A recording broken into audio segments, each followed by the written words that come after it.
j'ai pas la grande pédagogie de Amiro, hein. Je vous préviens. Ah, tu fais ce que tu sais faire le mieux, c'est tout. Allez, Alors, je vais on partager tape. mon écran. Ok. Euh, Est-ce que vous voyez mon écran? Oui, on le voit, oui. Ok. Donc, aujourd'hui, je vais vous présenter un petit peu comment dire, le journal de bord de votre training, on va dire ça. Euh, pour un petit peu tout centraliser au même endroit, c'est super pratique. Et donc, voilà comment il se présente première vue. C'est sur l'application Notion, donc je ne sais pas si vous êtes familier avec, mais en tout cas, c'est vraiment un logiciel très, très, très utile. Même que ce soit dans le trading ou dans le perso ou dans la vie pro, c'est vraiment super. Donc voilà, je vous invite à vous en servir au possible. Donc voilà comment il se présente. Ben, je vais entrer dans les détails page par page. Donc voilà, comme vous pouvez voir, j'ai un peu fait des catégories. J'ai mis la catégorie système de trading qui va un peu, ça va être un petit peu ce qui est dans l'exécution du trading pur. Ensuite, la partie journaling, donc voilà, la partie data de votre trading au jour le jour, on va dire. La partie backtesting, donc quand vous allez créer vos stratégies euh, en revenant en arrière dans le temps. Ensuite, on a la partie apprentissage, notes, donc voilà, où j'ai pu personnellement centraliser un petit peu tout ce que j'ai appris, donc au même endroit. J'ai la partie fonda et économie, mais je crois pas qu'aujourd'hui on va rentrer dessus parce que ça vous concerne pas trop, il me semble. Mais toujours bien de l'avoir, même si vous faites que le programme technique. Et puis, là, ouais, ça concerne aussi la fonda, mais ici, je me mets des tableaux. Bon, bah, après comment dire, mes analyses fonda hebdomadaires, où je vais un petit peu mettre mes billets sur chaque devise.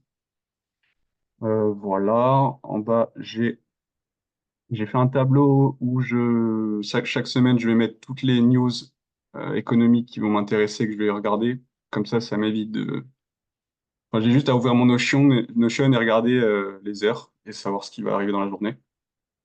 Yanis, Voilà, voilà. Ouais, Yanis, une seconde. Il y dis-moi. a un membre qui dit qu'il ne voit pas ton écran. Je ne sais pas s'il est le seul ou bien s'il y a d'autres personnes aussi qui ne voient pas l'écran de Ah, Yanis. bah, dites-moi si vous le voyez. Normalement, c'est bon. C'est bon de mon côté. C'est bon de mon côté. Moi, ça va, j'arrive à voir ton écran. Monsieur Ok. Jean-Paul, je vous conseille de vous déconnecter, de vous reconnecter. Sûrement, vous devez avoir un problème de connexion. Peut-être qu'il n'est pas sur mon écran, je sais pas. Ça aussi, c'est possible. Sinon, moi aussi, je vois. Je vois. Ok. Bon, de toute façon, c'est enregistré, donc au pire. Ok. Ok, je vais rentrer donc dans le détail des pages. Alors Notion, c'est un logiciel à la fois très complexe, enfin complexe, très complet plutôt, mais à la fois très simple quand on rentre, quand on pratique. Donc, je vais pas forcément rentrer dans tous les détails de comment faire des tableaux, les créer, parce que ça va pas être l'utilité aujourd'hui. Votre utilité, c'est de vous servir de celui que j'ai pu créer, mais je vais quand même vous donner des bases. Quand vous faites quand voilà, vous allez n'importe où dans le Notion, vous cliquez, vous avez un plus qui va vous permettre de créer des éléments qui sont prédisposés, on va dire. Je veux dire, les principaux éléments que vous allez utiliser, ça va être créer une page. Donc là, j'ai créé une page, voilà, je sais pas, page, et vous allez écrire ce que vous avez envie de mettre, mais la page, du coup, va se retrouver ici. Et avec les points que vous avez ici, vous pouvez le déplacer et le mettre où vous voulez. Voilà. Là, vous pouvez supprimer. Qu'est-ce qu'il y a d'autre après? Ça va être de la mise en page, hein. Si vous êtes familier avec, je sais pas, Word ou d'autres logiciels comme ça va être, vous n'allez pas être perdu, c'est la même chose. Voilà. Donc, je vais rentrer dans le détail. Je vais commencer par le plan de trading. Donc, le plan de trading. j'ai voilà. Première partie qui va concerner votre profil de trader. Donc, je vous ai déjà mis des choix prédisposés. Bon, vous savez, vous allez savoir avec le temps quel profil vous êtes, mais entre du swing trading, des traders ou scalpers, ou bien un mix de plusieurs. Dans la partie active, donc les actifs que vous allez principalement trader. Les sessions que vous allez aussi principalement trader, hein, soit New York, London, Asian ou bien un mix. Période d'exécution, j'entends par là, ouais, voilà, les horaires, vous allez rentrer en position, comme appelle Amirou les shot time, par exemple. Jour de trading, ben, pareil, les jours que vous allez trader. Donc, bon, avec l'apprentissage d'Amirou, ça va être en général entre le mardi et le jeudi, des fois le vendredi aussi, mais ça dépendra de la semaine. Ensuite, on a la partie money management. J'ai la ligne risque par trade. Donc là, ça va dépendre. Est-ce que Amirou, vous êtes déjà rentré dans le playbook? Vous avez fait un cours dessus ou pas? Non, non, Ok, on n'a pas parlé de playbook d'abord. C'est ok, parce vraiment la première que fois sur ça, quoi. ok, vous allez le voir plus tard, mais Amirou va vous parler des différents setups. Donc vous aurez des setups A+, des setups A, B ou C. Donc dans mon money management, j'ai mis trois setups différents et et vous allez comment dire, vous allez mettre votre risque par rapport au setup choisi. Par exemple, le setup A, disons, je vais mettre 1% euh, par trade de setup A, ben voilà, je l'aurai dans mon plan de trading, ce sera marqué. Ensuite, j'ai le pourcent d'exposition maximum en simultané. Ce que j'entends par là, c'est que euh, il faudrait, enfin, c'est mieux d'éviter de faire de l'overtrading et donc de se surexposer. Donc, se mettre des limites, je trouve ça judicieux. Moi, par exemple, je j'ai jamais plus de 2% euh, en simultané sur mon compte. Je peux avoir 4 trades, je sais pas, à 0,5, ça va me donner 2% par exemple. Mais j'irai pas au-delà. Je prendrai plus de trades à partir de ça, par exemple. Après, ça dépend de chacun, évidemment. Vous avez un exemple. Ensuite, perte limite par journée. Donc, un petit peu pareil. Bon, là, c'est un peu plus, ça concerne un peu plus le day trading, mais voilà, quand, je sais pas, vous arrivez dans la journée, vous avez pris, je sais pas, trois pertes et vous avez moins 2%, vous êtes fixé 2% maximum et là, vous arrêtez de trader pour la journée, on va dire. Le nombre limite de trades par jour. euh, alors ça, je m'en sers pas trop personnellement, mais je pense que vous avez compris avec le titre. Si jamais vous voulez vous mettre des limites sur ça. Et pareil, perte limite par semaine, donc arriver à un certain palier de perte. Si vous arrêtez de trader pour la semaine ou pas, après voilà, ça dépend de chacun. De toute façon, tout ce qu'il y a dans ce notion, tout est modulable à votre personne, hein. Euh, Vous avez juste à modifier si besoin, mais c'est un peu, voilà.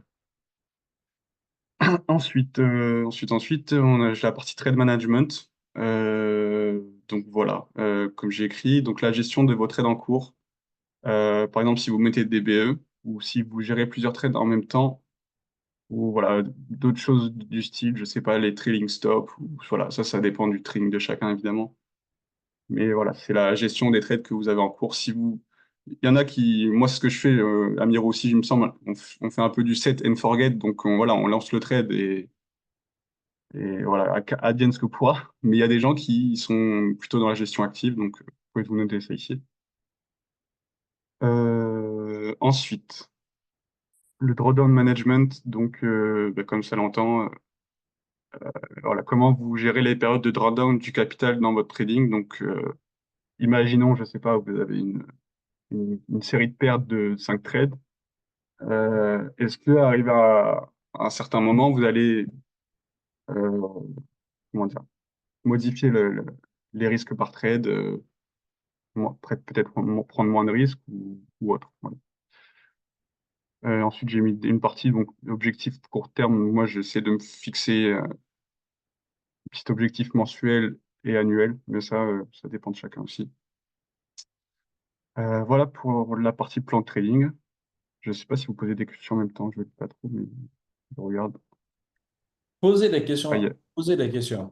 Comme ça, si vous posez des questions, et moi et Yanis, on peut vous aider à répondre correctement.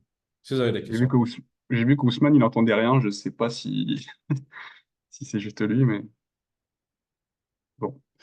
Voilà pour le plan de trading. Ensuite, on va passer sur la partie routine, technique et fondamentale que moi Moi, je j'ai une fais question. personnellement. Ouais, Bonjour. bonjour. Dans le plan trading, Ouais, le, je reviens. le risque, le risque par trade, ça dépend de chaque setup. Moi, c'est comme je le fais, c'est-à-dire que, par exemple, un setup A, dans mon backtesting, je vais estimer qu'il a plus de probabilité qu'un setup C. Donc, je vais prendre moins de risques sur un setup C, dans la logique. Après, ça dépend de chacun. Il y en a qui peuvent prendre le même risque sur chaque setup, hein. Ça dépend. Donc, Mais Molly, Oui. la règle d'or chez nous, c'est que les setups A et les setups A+, on va toujours risquer au moins 1% sur ce genre de setup parce que c'est les setups qui ne sont pas fréquents. Bon, éventuellement, après la présentation de Yanis, on va parler des setups A, des setups. D'ailleurs, même Yanis, même, il a une page sur laquelle on va parler des setups et des caractéristiques des setups. Et quand on va arriver là-bas, moi, je vais essayer de prendre la parole pour essayer de vous expliquer. Maintenant, comme il a dit, ici, c'est son plan de trading sur cette page. C'est ce qui fait, c'est toutes les règles qu'il doit ce qui fait de lui un trader, quel genre de trader il est, c'est-à-dire ce qu'il doit savoir sur lui-même, comment il va trader, comment il va s'exposer au marché. Et cette page est faite pour ça. Par exemple, quand tu regardes le profil, il dit que soit il est un swing trader, il est un day trader, ou il est un scalper. Bon, il a mis tout ça pour vous permettre de filtrer après. Par exemple, si toi tu es un swing trader, tu vas effacer day trader, scalper ou mix de plusieurs. Tu vas effacer ça, tu vas garder seulement swing trader, etc., etc. Bon, maintenant, ce qui concerne les risques par trade, notre règle générale, c'est qu'avec les setups A et les setups A+, tu vas toujours risquer au moins 1%. Ça, c'est les setups sur lesquels tu ne peux pas te permettre d'hésiter parce que ces opportunités ne se présentent pas tous les jours. Un bon exemple, c'est le cas de Arawani. Vous avez vu l'autre jour, Arawani, il a fait 40 000 dollars en espace de quelques heures, on va dire, sur un seul trade, en risquant seulement 1% de son capital. Il a fait 1,30 ou 1,40, je ne sais pas. Maintenant, quand vous réfléchissez bien, parce que c'était un setup à plus qu'il avait sous la main. Si ce n'était pas un setup à plus qu'il avait sous la main, il allait peut-être risquer 0,1% ou bien 0,2%. Donc là, avec les setup B, le maximum que tu vas risquer avec un setup B, ça c'est 0,50%. Ça c'est le max que tu vas prendre sur un setup B. Parce que les setups B aussi ont leur probabilité. Eux, ils vont réussir un maximum à 75% du temps, la majeure partie du temps. Maintenant, les setups C, tu ne vas jamais dépasser 0,3% sur un setup C. Jamais, tu ne vas jamais dépasser ça. Tu vas entre 0,1 et 0,3. Les setups C, tu ne vas jamais dépasser ça. Donc, les setups B, tu vas te retrouver au maximum 0,5%. Les setups A, c'est minimum 1%. Parce que c'est les setups qui ne viennent pas tous les jours. Mais quand ils viennent, tu es obligé de les prendre. C'est bon? Ok, j'ai une Oui, question. merci. Oui, je voulais savoir aussi le plan des trading. Donc, il est configuré en fonction du profil du trader et aussi en fonction des setups on essaie de chercher, mais il est complètement indépendant des stratégies. C'est-à-dire Complètement indépendant des stratégies. des stratégies. Donc, le seul classement qui s'est fait au niveau des stratégies, comme tu l'as expliqué, donc ça sera au niveau du risk management, au niveau des setups. Au niveau des setups, c'est correct. Ok. Merci, Yanis. Merci, Miro. avec plaisir. Et j'ai déjà entendu ta voix, non? Je sais. Ouais, C'est pas un... c'est Momo. Ah, d'accord, je me disais. Ok, ok. Bon, voilà, mais pour la partie plan de trading, j'espère que ça a été clair. Voilà, après, comme je disais, de toute façon, c'est à personnaliser à chacun. Vous verrez ça sur le terrain, hein, j'ai envie de dire. Euh, Ensuite, routine technique et fondamentale. Donc, en fait, toutes ces parties-là, ça va être un petit peu la discipline que vous devriez avoir, on va dire, et c'est les plans que vous allez suivre. Mais voilà, je me fixe une routine aussi dans mes analyses. Donc, bon, là, j'ai pas mis les miens, mais parce que ça dépend de chacun. Mais par exemple, tous les jours de la semaine, c'est pas moi, je suis en France, donc à partir de 8 heures, je suis sur mon ordinateur. Donc 8 heures, je sais pas, regarder le calendrier économique, plus vérifier mes setups. Voilà, je dis ça au hasard, mais c'est pour donner un exemple. Quelque chose que vous allez suivre tous les jours, on va dire. Le dimanche, alors ça dépendra de chacun, parce que moi, je prépare ma semaine le dimanche, donc je dis ou autre jour, mais c'est toujours bien, je trouve. Alors, avec Amiro, vous allez voir, ça va être souvent le lundi soir, du coup, dans la session du lundi, où on prépare la semaine. Et voilà. Et un petit peu pareil, routine fondamentale. Bon, ça dépendra aussi parce que vous n'y êtes pas encore, mais voilà, avec l'expérience, peut-être que vous sauriez un peu comment programmer ça. Voilà, je ne sais pas si vous avez des questions à propos de ça. Bon, les routines, de toute façon, c'est vraiment personnel, j'ai envie de dire. Non, je vais ajouter un peu à ce que Yanis vient de dire. Quand vous observez, comme il a dit, nous, c'est le lundi que nous regardons le marché, on essaie de faire nos analyses, on essaie de voir ce qui se passe. Non, ça veut dire quoi? Pourquoi on prend spécifiquement le lundi? Qui a une idée? Pourquoi spécifiquement, moi, je choisis le lundi pour essayer d'analyser le marché? Qui peut essayer de répondre à cette question? Bon, moi, je dirais que c'est pour que On Ok. ne t'entend pas bien? Oui, oui, je disais que c'était pour que les autres puissent se préparer le dimanche et le lundi soir, vous allez tous ensemble voir ce que tout le monde a proposé, quoi. OK, ça peut être une raison. D'accord? Une autre Parce raison? que, parce que le lundi, principalement, il n'y a pas beaucoup de volatilité. Le marché ouvre le lundi. OK, ça, c'est une très, très bonne réponse. D'accord, donc pratiquement, vous avez pratiquement la réponse. Pourquoi j'évite même d'être sur le marché le lundi? C'est pour ne pas m'exposer au marché. C'est ça la vraie réponse. Genre, je ne veux pas être exposé au marché parce que dans mon plan de trading le lundi, on ne trade pas. Il n'y a pas de volatilité. Non, si tu vas faire une analyse le dimanche soir, ça va te pousser à regarder le marché le lundi. Parce que toi, tu vas te dire que ah, je viens de faire une analyse aujourd'hui, je vais observer le marché. N'est-ce pas? En faisant ça, par erreur, tu peux te retrouver sur le marché le lundi à essayer de chercher des setups qui n'existent pas. Alors que si tu attends le lundi soir pour venir sur le marché, ça va trouver que tu es frais, tu as fait un bon week-end, tu es prêt, tu viens, tu peux faire tes analyses. Là, tu n'as pas été exposé au marché le lundi parce qu'on sait que les trades du lundi, ça ne marche pas. Ce ne sont pas de bons setups pour nous. On les évite seulement. Et mieux, quand tu viens le lundi soir, ça va trouver on est pratiquement à la fermeture, on est pratiquement à la fermeture de la journée. Tu as une très, très bonne idée de comment le marché est en train de se comporter. Est-ce qu'on a eu une phase de consolidation? Si on a une phase de consolidation, il faut attendre à une manipulation le mardi ou bien le mercredi. Si le lundi n'est pas une phase de consolidation et que le marché a commencé à s'expandre, il faut faire extrêmement attention parce que tu ne sais pas éventuellement ce qui va se passer dans la semaine. Ce qui va se passer dans la semaine. Donc, le lundi est un très, très, très, très bon indicateur pour vous, pour savoir en fait ce qui essaye de se passer ou qu'est-ce qui va se passer. Et le fait d'être sur le marché le lundi soir pour faire une analyse, ça te permet de savoir, OK, le mardi, on a ça, le mercredi, on a ça, quel jour le marché va changer de direction, etc., etc., etc. Donc, le lundi est vraiment un bon jour. Si vous avez le temps, c'est vraiment un bon jour pour faire des analyses. Si vous n'avez pas le temps pour le faire le lundi, vous pouvez le faire le dimanche ou le samedi, comme Yanis le fait, par exemple, le dimanche, etc., etc. Mais le lundi, c'est vraiment le bon jour pour faire des analyses de marché. Très clair, très clair. Bon, voilà. Bon, les routines, ouais, vous personnaliserez ça de toute façon. Ensuite, j'ai la page Setup Checklist. Donc, j'ai laissé celle du Weekly Cycle. Alors, je l'ai un petit peu adapté à moi-même, mais c'est pour vous donner un exemple. C'est dans le fait de... Vous avez un setup, vous voulez que certains points soient respectés.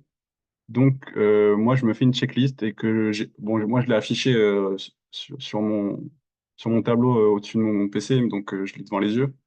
Mais voilà, c'est pour pas diverger de mes setups et improviser et ne pas suivre mon plan, en gros. Donc voilà, j'ai laissé un exemple, comme ça vous pouvez vous inspirer. Bon, le weekly cycle, de toute façon, c'est celui qu'on a appris, hein, donc je n'invente rien. Donc, Voilà. c'est que Yannick, le setup, et ça c'est un setup A plus chez nous, le weekly cycle est un setup Ouais, A, j'ai mis le A, mais vous avez compris. un setup A plus chez nous. En fait, ce qu'il a fait, c'est très bien. D'habitude, ce que les gens font, ils ont les critères des setups devant eux, ils écrivent ça sur un papier et puis ils vont coller ça à leur ordinateur. Maintenant, ce que je vous ai expliqué, c'est qu'avec Notion, nous avons vraiment, vraiment, vraiment un tableau de bord, on a un espace de travail. Ce serait bien de l'avoir ici sur Notion, comme ça vous l'écrivez. Chaque fois que vous devez ouvrir un trade, vous devez revenir voir si tous vos critères sont remplis. Vous savez, ce qui empêche à beaucoup de personnes d'être rentables, c'est que c'est les gens, non seulement ils connaissent les critères de leur setup, mais ils ont de la difficulté à respecter leur plan de trading. Si tu veux respecter ton plan de trading, il faut toujours l'avoir sous tes yeux, jusqu'à ce que ça commence à devenir une seconde nature chez toi. Tu vas voir souvent, tu vas aller sur le marché, tu vas avoir un setup qui ressemble à ton setup, alors qu'il y a peut-être deux, trois critères qui ne sont pas validés. Malgré tout ça, tu vas t'entêter à prendre le trade. Alors que si tu avais ton plan de trading sous les yeux, tu vas cocher, cocher, cocher un à un, tu vas cocher, cocher tous les critères de ton setup. Si tu vois qu'il y a des critères qui ne sont pas remplis, tu vas te dire, ah non, ok, je vais laisser ce setup parce que ça ne remplit pas tous mes critères. Donc, c'est très important d'avoir un setup checklist chez vous là-bas. Ça vous permet de chaque fois, avant de prendre un trade, de venir le regarder, vérifier que vous avez tous les checklists, que vous avez tout checké avant de prendre le trade. Cool. Voilà. C'est clair. Donc, je passe à la suite. Euh, j'ai mis une petite page Propfirm parce que, évidemment, je pense que beaucoup d'entre vous vont y passer. Donc, personnellement, alors là, c'est un petit peu vide, mais comme j'ai fait une page Money Management, passage de challenge, alors ça dépend de chacun. Il y a des gens qui vont passer des challenges comme ils géreraient un compte normal, ou il y a des gens qui vont avoir une stratégie pour passer des challenges. Donc, voilà, j'ai laissé la page au cas où si. Sheriff en avait partagé une sorte de stratégie dans le groupe, donc vous verrez ça quand vous serez là. Mais voilà pour ça. Et voilà, un peu dans la même idée, quand vous avez des comptes funded et que vous avez plusieurs comptes, voilà, comment vous allez tous les gérer. Voilà, ça dépend de chacun, ça aussi, mais voilà. Je sais pas si si c'est clair. Bon, je passe à la suite. Je pense que c'était rapide pour ça. Ensuite, on va un petit peu rentrer dans le dur, je pense. Partie journaling, donc journal de trading. Alors, ça se présente comme ça. Donc, bon, j'ai mis les années en avance, mais on a le temps de les voir venir, j'ai envie de dire. Pour l'instant, on est en 2024, hein. Donc, chaque mois de l'année, j'ai laissé des exemples. Alors, attendez, hop, de trades à moi pour vous, voilà, pour expliquer. Donc, là, ça va être dans votre trading de tous les jours, votre trading réel. Quand vous allez prendre un setup, vous allez le noter voilà, prendre des notes dessus dans votre journal. Donc, le tableau se présente comme ça. Première colonne sur les assets, donc l'actif que vous avez tradé. L'ordre, donc si ça a été un achat ou bien une vente, la date. Une colonne fondamentale, donc comment vous avez observé la fondamentale à ce moment-là. Donc, moi, j'ai laissé des exemples, mais ne sont pas très explicites. Mais bon. Alors après, je sais pas si Amiro, je peux rentrer un petit peu dans le détail ou pas, mais c'est vrai que c'est peut-être pas le truc que vous avez vu. Mais vous avez les exemples quand même. Ensuite, vous avez une colonne euh, par rapport au setup que vous avez pris. Donc, je les ai déjà présélectionnés. Vous avez juste voilà, à choisir. Mince. Donc, shot time, donc ça va être ce que j'entends par là, c'est ouais, l'horaire d'exécution. La time frame d'entrée, donc là, ça va être pareil, votre time frame d'analyse où vous exécutez votre trade, j'ai envie de dire. Euh, voilà. Ensuite, vous avez une colonne pour les liens TradingView. Donc là, si je clique dessus, voilà, mince. Ça m'ouvre le screen que j'avais mis. Donc voilà. J'imagine que vous êtes familier avec TradingView, donc vous savez comment copier-coller un lien. Mais voilà. Donc pour le lien HTF, Allô? et oui, Walaikum salam. alaykoum salam. Tu voulais me poser une question? J'entends pas. Je ne pense pas. Je pense qu'il y avait quelqu'un à côté de lui, quoi. Ok. Bon. Donc, voilà. Pour bon, vos screens de vos trades en HTF et la même chose en LTF. Voilà, pour quand vous allez revenir dessus, observer, c'est toujours bien. le résultat, donc voilà, soit si c'était un TP, un SL, un BE. NF, ce que j'appelle ça, c'est non-field, donc un ordre qui est passé sous le nez. Mais ça, bon, en vérité, je ne les mets pas dans, dans mon journal, bon, parce que j'en ai beaucoup. Mais ça dépend de chacun. Risk-reward, donc bah, le risk-reward de votre trade, hein, tout simplement. Le ROI, donc ça va être le retour sur investissement de votre trade. Donc si vous avez risqué 1% et que vous avez eu un risk-reward de 3, bon, vous avez gagné 3%. Observation, donc ça va être les observations que je dirais techniques sur votre setup. Pour prendre exemple, moi, c'est une observation que j'ai mis. J'ai mis setup qui a beaucoup trop stagné sur le point d'entrée, plus judicieux de sortir ABE dans ce cas-là. Donc ça dépend de chacun, hein. De toute façon, ça va être les observations, elles sont pas là pour comment dire. Vous avez une observation une fois, vous n'allez pas l'appliquer la prochaine fois. Ça va être sur des dizaines et dizaines de trades. Si vous voyez qu'il y a des choses qui reviennent, et là vous allez ça va être les data, hein, j'ai envie de dire. Ensuite, une colonne psycho, donc comment votre psycho a été à ce moment-là. Donc là, j'ai laissé des exemples aussi. Donc soit elle a été bonne et il n'y a rien de plus à dire, ou soit des fois la psycho, elle peut être un petit peu plus compliquée. Donc moi, je crois que ouais, j'avais mis un peu trop à cheval à observer. Ouais, j'observais le setup un peu trop souvent, donc je me suis rappelé de set and forget à ce moment-là.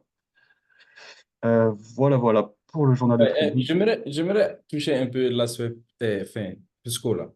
Ça, c'est très, Ouais. très, très intéressant et très important pour tous les traders. Ok.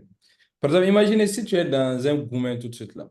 Tu es sur la charte, au lieu de te concentrer, tu es en train de penser à une femme. Donc, ça peut arriver que, en fait, tu vas rater beaucoup de détails de ton setup parce que tu n'es pas concentré. Et le fait de prendre note de ces genres d'événements, disant que, OK, le jour où je tradais, j'avais gourmet, elle m'a fait ça, elle m'a fait ça. Vous allez voir que peut-être dans 5 mois, 6 mois, quand vous allez revenir dans votre journal de trading pour auditer, vous allez comprendre que, en fait, vous ne pouvez pas trader quand vous êtes dans un certain état d'esprit. C'est très, très, très, très important pour vous de comprendre ça. Ou bien quand vous vous réveillez mal, là, le jour où vous ne vous réveillez pas bien. En fait, le trading, si vous voulez, c'est juste une collection de données, en fait. Quand vous avez les bonnes données, il n'y a aucune raison pour vous de ne pas être rentable. Mais toutes ces données-là, ça demande beaucoup de discipline pour les récolter. Mais une fois que c'est fait, votre vie devient tellement facile. La chance, je dis bien, la chance que vous avez aujourd'hui, c'est d'avoir un playbook qui est complètement fait et on vous a tendu ça comme ça. C'est-à-dire tout ce que vous avez à faire, c'est seulement de le remplir. Imaginez le temps que ça allait vous prendre pour essayer de mettre tout ça en place. Pensez-y une seule seconde. Yanis va vous donner un playbook qui est complet. Tout ce que vous avez à faire seulement, c'est de le remplir. Si on vous... Imaginez, 90% des gens ici ne connaissaient même... Bon, je ne dirais pas ne connaissaient pas, même si vous connaissez, 90% des gens ne savent pas comment utiliser Notion. En plus forte raison, faire une formation sur Notion pour essayer de formater correctement tout ce qu'on est en train de faire.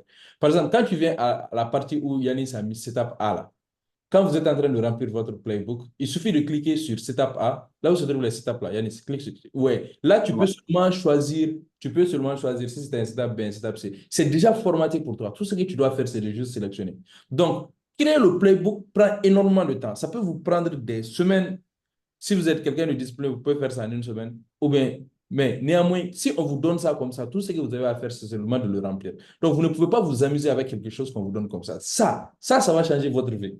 Ça, c'est la différence entre vous et quelqu'un qui n'a aucune notion de qu'est-ce que c'est qu'un playbook. Ça, vous avez toutes vos données.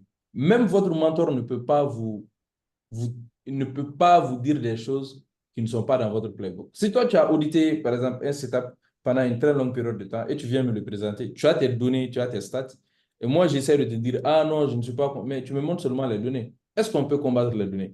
La documentation bat toujours l'argument. C'est ce qui fait de vous des traders rentables. Il faut toujours avoir la documentation. Quand vous avez la documentation, il n'y a aucune raison pour vous de ne pas devenir rentable. Next. Parfait. Parfait. Donc, pour la partie journal de trading, c'est bon. Dans la continuité, j'ai une partie track record, donc Yanis, attends, ça va être. j'aimerais Ouais, ajouter un détail. Et oui, concernant le journal de trading, si vous voulez, c'est comme les cahiers que vous avez chez vous à la maison. Tous les jours que vous tradez, vous devez documenter. Donc ça va à partir d'aujourd'hui, d'accord? Pour les gens qui sont même en train faire simplement des... Vous êtes en train d'expérimenter le marché seulement parce que vous voulez expérimenter le marché, même si je vous ai dit de ne pas le faire actuellement. Mais si vous êtes en train de le faire, il faut commencer à documenter. Vous devez commencer à documenter tous les trades que vous prenez, les heures où vous les prenez. Vous allez voir après la formation et pendant la formation, les genres de trades que vous prenez, vous allez remarquer beaucoup, beaucoup de différences. Vous allez voir, ah, en fait, j'étais en train de faire ça. En fait, ça n'a aucun sens. Vous allez remarquer, vous allez voir toutes vos erreurs, tout ce que vous étiez en train de faire qui n'avait pas de sens, vous allez voir ça. Et ça va vous permettre de vous corriger. Donc, si vous êtes en train de trader en compte démo actuellement, ce serait une bonne chose de commencer déjà à remplir votre journal de trading.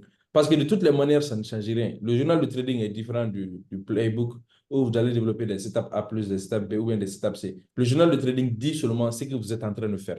Donc, que vous le faites maintenant ou bien que vous le faites après, le fait d'avoir des documentations, c'est très bien pour vous parce que quand vous revenez dans le passé, ça vous permet d'auditer et de savoir quel genre de trader vous étiez, qu'est-ce que vous étiez en train de faire qui ne marchait pas ou bien qui marchait pour vous, que vous pouvez utiliser dans le futur. Okay? That's clear. Ok. Donc, oui, comme je disais, la continuité donc, du journal trading, c'est le track record. Ça va être, comment dire, le résultat de votre compte de trading dans la globalité, hein, j'ai envie de dire. Moi, ce que je fais, c'est que donc mon track record, donc disons le mois de janvier, je vais venir ici à la fin du mois de janvier et je vais remplir toutes ces colonnes. Donc, le nombre de trades que j'ai eu dans le mois, nombre de BE si j'en ai eu, nombre de SL, nombre de TP. Donc, avec ces trois éléments, ça va me donner mon win rate. Je vais également avoir mon ROI, mon retour sur investissement du mois. Et reward, donc ça va être les R. Donc, parce que reward peut être différent de ROI, bien sûr, hein. Si vous prenez, euh, vous n'allez pas prendre le même pourcentage de risque sur chaque trade, peut-être, mais vous allez avoir le même nombre de rewards. Je ne sais pas si j'ai été clair sur ça. Un R est égal à un R et 1% ou 0,5%, ça peut varier. Now, Yanis, Voilà. Oui, Yanis, oui. comment tu fais pour ajouter une colonne supplémentaire? Tout simple, là, plus. Non, pas de ce côté, vers le bas. Ah, ben là, plus. OK, OK, Juste à pousser. OK.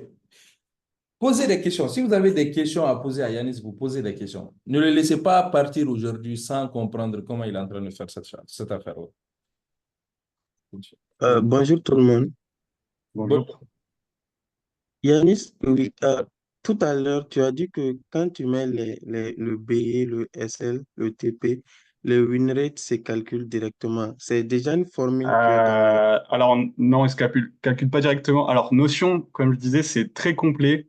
Alors, c'est des choses il y a des formules possibles, mais alors, faut être, c'est du codage. Moi, j'en suis pas là. Donc, c'est vrai que je fais OK. un petit peu la moitié des choses à la main. Mais pour le win rate, plus tard dans le playbook, j'ai mis la formule qu'il faut faire s'il y en a besoin. De toute OK. façon. C'est une formule basique, hein, mathématique basique. Voilà. Donc Ça le fait track record.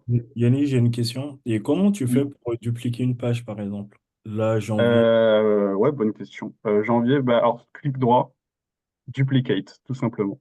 Ok, ça Et marche. quand ça l'a dupliqué, bon, là, ça la met un peu au hasard, mais après tu peux la bouger. Ok, Mais voilà, ça a dupliqué la page. ok. Aussi, si vous, après c'est les raccourcis clavier, mais si vous voulez revenir en arrière de quelque chose que vous avez fait et qui vous plaît pas, vous faites CTRL Z et ça l'efface, simplement. Euh, Donc voilà, là ça va être le track record. Donc j'ai centralisé un petit peu tous les mois. Donc à chaque fin de mois, je viens ici, je mets les datas. Et là, ça va être le track record global, donc qui va regrouper tout mon historique de trading, j'ai envie de dire. Ça va être le résultat de tous les mois. Et les tableaux? Comment vous faites les tableaux là? Pour le remplir ou pour le faire? Non, pour les créer. On va les créer ou bien on aura les tableaux déjà? Non, là, ce que je vous montre, c'est ce que je vais vous donner, hein. Vous aurez juste à remplir. Ah, Tout est d'accord. vide. Là, tout est vide, hein. Il y a quelque chose j'ai mis des trucs à droite à gauche un petit peu remplis pour donner des exemples, mais vous effacez et puis voilà. D'accord. J'ai mis une case, bon, je sais pas si ça va vous concerner, MyFixBook, je trouve ça toujours bien, mais ça c'est quand on a un seul compte de trading et qu'on reste sur le même, hein. Donc, Ça dépend de chacun. Voilà, voilà. Pour le track record, je ne sais pas si vous avez des questions à ce sujet. Je crois que c'est bon. Donc, la suite, ensuite, ça va être le carnet de notes. Très, très important aussi. Je pense que c'est la chose, personnellement, qui me fait le plus évoluer dans mon trading. C'est que, ouais, prendre des notes, en fait, tout le temps dans votre trading de ce qui se passe. J'ai laissé un exemple, mais bon, moi, j'en ai des dizaines et des dizaines. Mais quand il se passe quelque chose sur le marché et que vous en tirez une conclusion, vous venez ici, vous le notez. Euh, Moi, par exemple, j'étais en trade, je sais pas quand, mais c'était il y a pas longtemps, ouais. Donc, je me suis noté d'éviter de trader les pré-meetings, donc je sais pas si vous voyez ce que c'est les meetings, mais c'est, ouais, bon, les meetings, vous allez voir que c'est des banques centrales, par exemple. Je me suis bien noté de ne pas trader juste avant. Ça, c'est un truc, voilà. Parce que évidemment, j'ai fait l'erreur pour en arriver à cette conclusion. Mais voilà, ça va être ce genre de remarques que vous allez vous faire tout au long de votre parcours, j'ai envie de dire. Voilà, voilà. Donc, pour la suite, partie backtesting, très très important aussi. Donc, le fameux. Excuse-moi, moi j'ai une question, Yanis. Comment est-ce que tu Ouais, fais pour mettre les icônes près des titres? ah, Comment tu fais pour... ouais, les icônes, ouais, ça c'est... il y Ça a une app de m'intéresse un peu. designer. Donc, quand tu vas créer une page, donc la Ouais, page, attends, parce que j'ai le truc de Zoom qui me gêne. Là, tout d'accord. simple, add icon, en fait. En fait, là, quand tu vas créer ta page, tu mets ton Ouais. titre, et là, tu vas avoir la Ah, partie, tu choisis l'icône. ton icône, Ok. voilà, tout simplement. Et là, elle va apparaître comme ça. Ouais, je te remercie. Ouais, c'est bien aussi Notion parce que c'est visuel.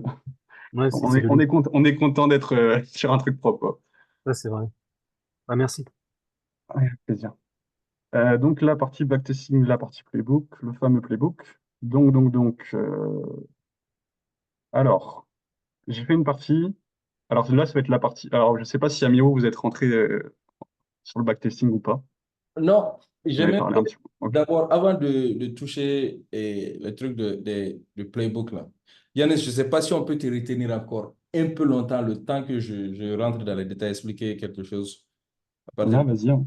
et de là-bas, on peut revenir ici pour parler des setups en question. Dis-moi. Hein? Oui, oui, vas-y, vas-y. OK, donc là, j'avais fait une vidéo sur YouTube, d'accord? Le jour où j'avais fait 14K sur un setup là. J'avais fait la vidéo, mais je sais que la majorité des gens ici ne l'ont pas regardé. Donc, c'est l'opportunité pour moi de revenir encore sur le PowerPoint et essayer de faire une présentation vite fait de ça. Et de là-bas, vous allez avoir une meilleure idée de qu'est-ce que c'est que les setups A+, qu'est-ce que c'est qu'un edge. Et après, on va revenir ici pour parler de ça. OK? J'arrête de partager, hein. Ouais, là, j'ai déjà fait. OK. Donc, comment je fais pour agrandir ça maintenant? Je sais pas. Je n'arrive pas à agrandir mon pote. Attends. OK. Ah, je prends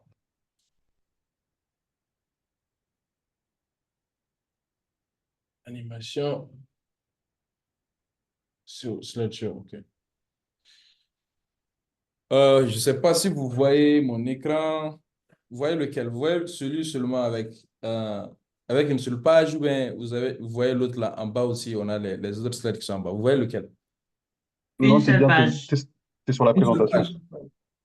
C'est quoi un edge et pourquoi vous en avez besoin? C'est tout ce que vous voyez. Oui, OK. La page a agrandi là. Voilà, OK. C'est ce que je voulais. OK, d'accord, cool. Donc, qu'est-ce que c'est qu'un edge? D'après vous, qu'est-ce que c'est qu'un edge? Quelqu'un peut essayer de me dire qu'est-ce que c'est qu'un edge?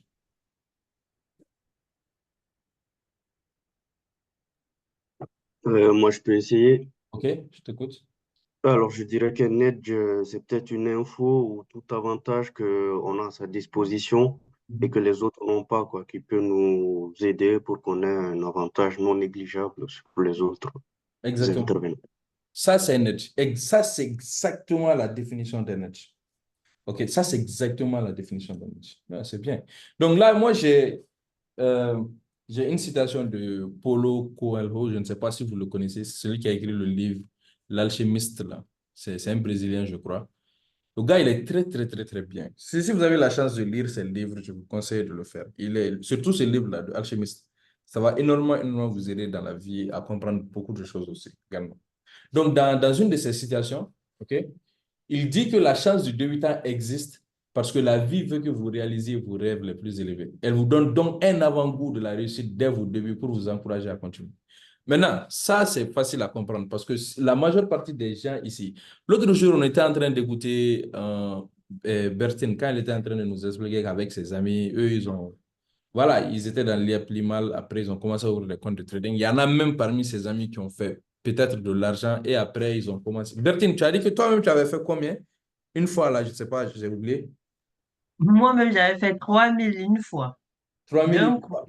Ouais. Oui. Et après, tu l'as perdu et puis depuis là, tu n'arrives plus à être consistant.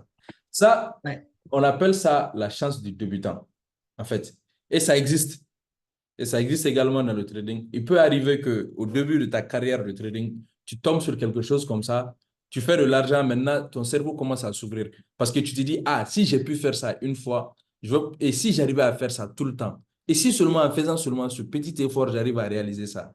Et donc là, ton cerveau va se conditionner à te dire que tu dois comprendre ce que tu es en train de faire. OK? Et là, tu vas te donner les moyens de l'apprendre pour que ça ne puisse plus être une chance, mais plutôt basé sur tes compétences. Malheureusement, chez nous, dans le monde du trading, ce qui se passe, c'est que quand les gens ont la chance du débutant, ils commencent à croire déjà que c'est de l'argent facile. Et c'est très, très dangereux. C'est ce qui détruit leur carrière de trading. Et ils vont penser que ce qu'eux, ils ont appris, et la chance qu'ils ont eue pour prendre un trade, ils vont dire qu'ils maîtrisent une stratégie qui leur a permis de faire ça, alors qu'en réalité, c'était juste de la chance. Donc, ils ont déjà un mauvais diagnostic du problème. Le fait d'avoir un mauvais diagnostic du problème est très dangereux.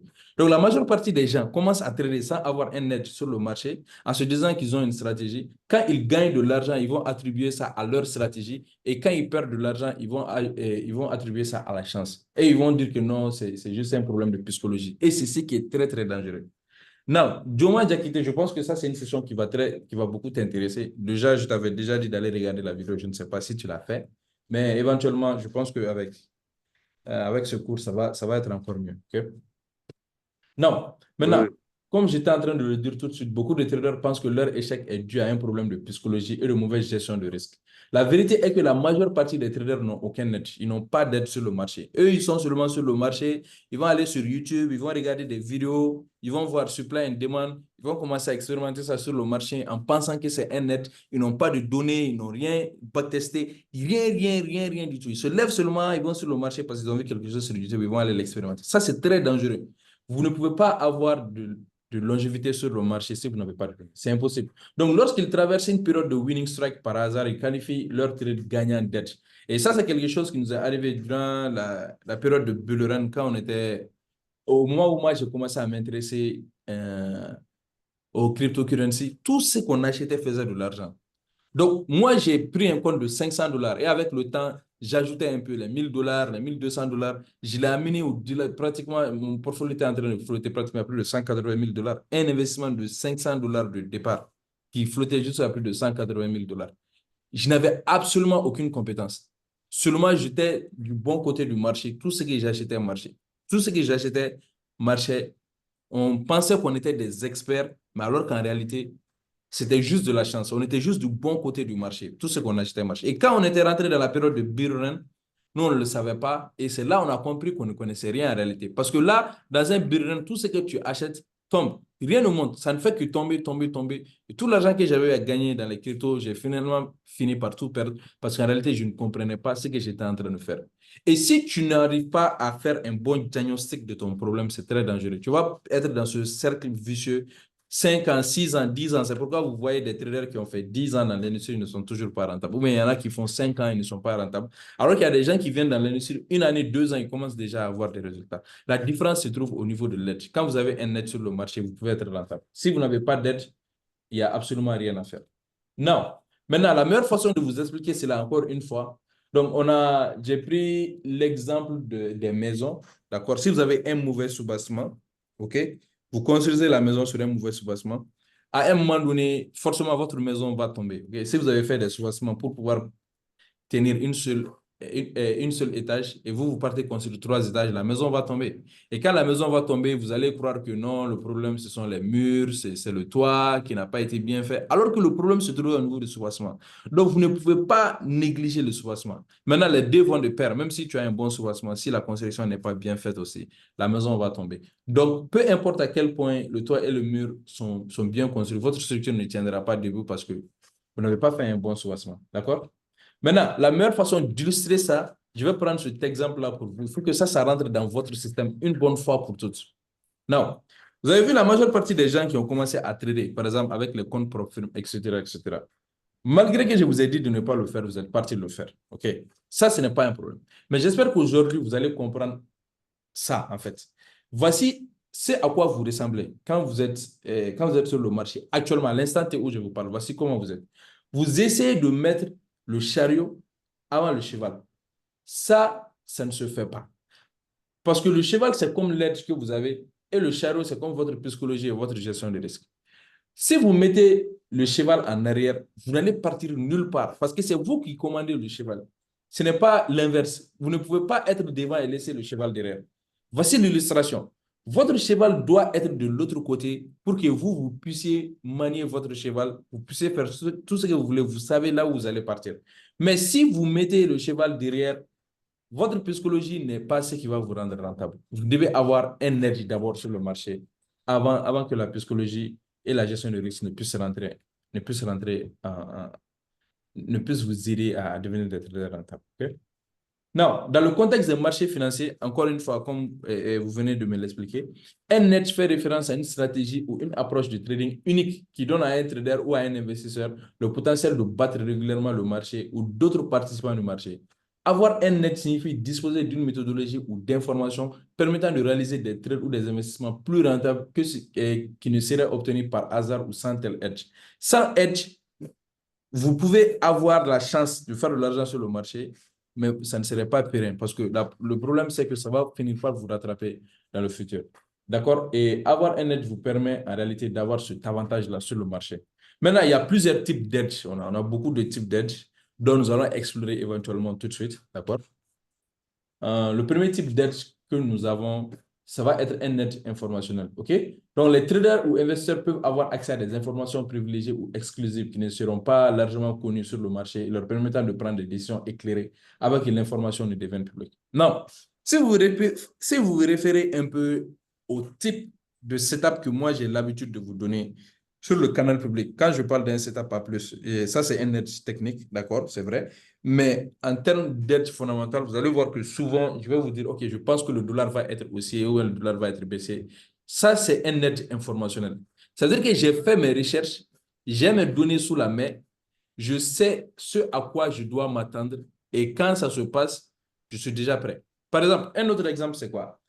En termes d'edge informationnel, avec ce que moi j'ai à vous enseigner actuellement, qu'est-ce qui peut être un edge informationnel pour vous? Ça, c'est des informations que j'ai données gratuitement. Qu'est-ce qui peut être un edge informationnel pour vous? Par La exemple, saisonnalité. La saisonnalité est un edge informationnel pour vous.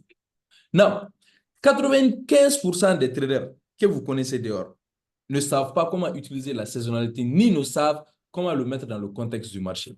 Non, ils peuvent savoir peut-être, ah ok, on va regarder le dollar, on regarde la saison, mais ils ne savent pas comment l'utiliser. Ça, c'est un edge informationnel pour vous. Ce n'est pas que l'information est cachée, ce n'est pas une information qui est cachée. C'est juste que quand vous partez apprendre le trading avec des mentors qui ne savent pas ce qu'ils font, ils ne peuvent pas vous donner des informations comme ça parce qu'eux-mêmes, ils ne savent pas qu'est-ce que c'est. Vous voyez? Ce n'est pas une information qui est cachée, c'est une information qui est publique pour tout le monde.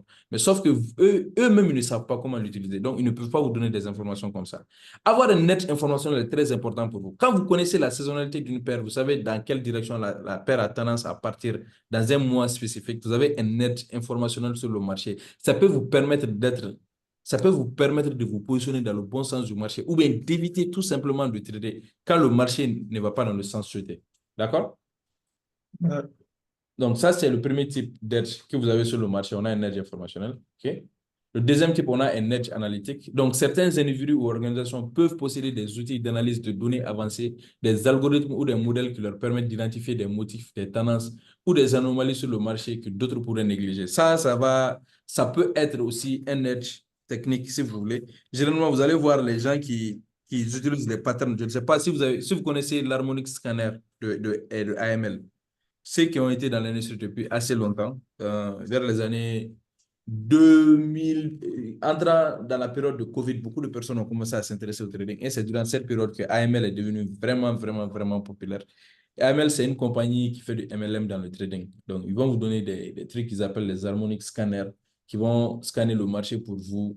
On a des données qui sont là. Vous allez voir que ces genres de patterns se sont répétés plusieurs fois et vous connaissez les stats aussi de ces patterns. Donc, quand vous les utilisez sur le marché, ça peut vous faire de l'argent. Maintenant, le problème avec AML, c'était quoi? C'est que les gens de AML veulent vous maintenir dans le système. Ils ne veulent jamais vous laisser partir. On va vous enseigner seulement des choses basiques. D'accord? Ce n'est pas pour vous rendre rentable, c'est pour vous rendre dépendant éventuellement de ce qu'eux, ils ont à offrir comme service. D'accord?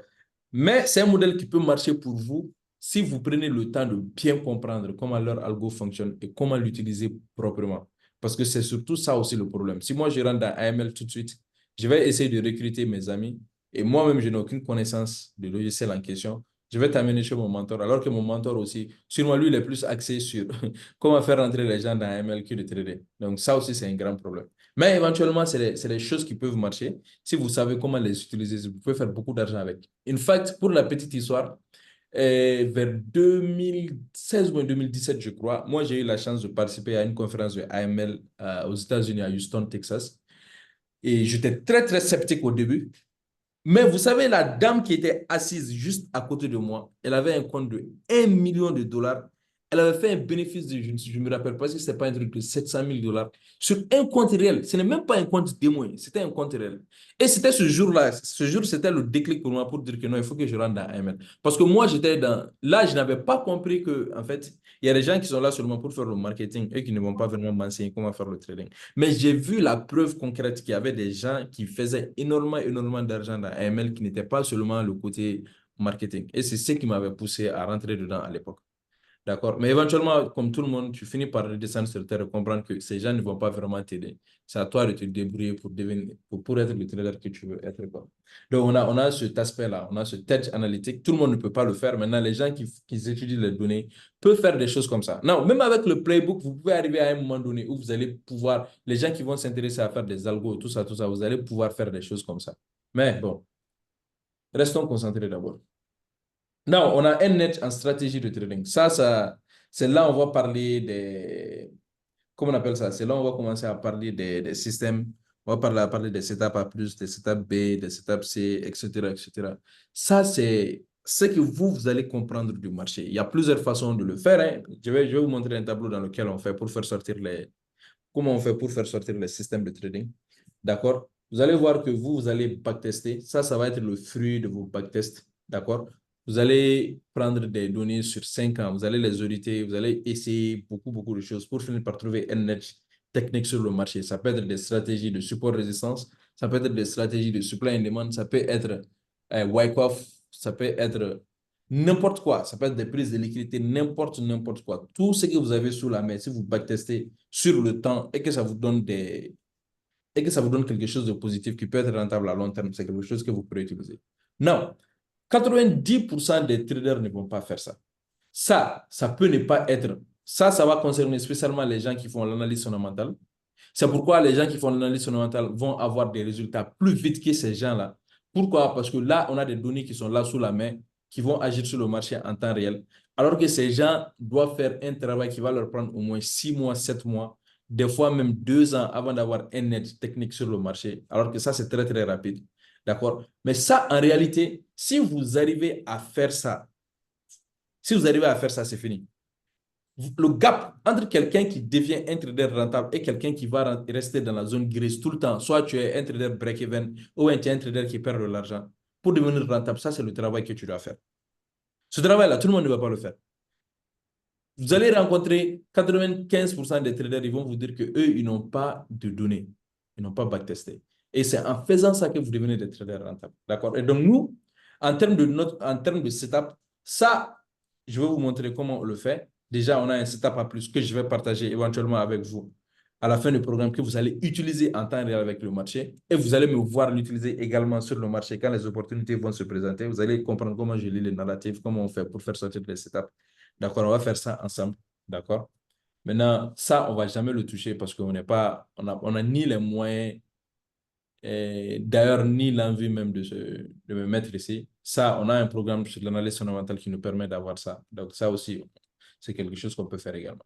Maintenant, on a un avantage aussi technologique. L'avantage technologique, l'aide technologique concerne les HTF. Maintenant, si vous avez remarqué avec les comptes Nova, on arrive à les valider très rapidement.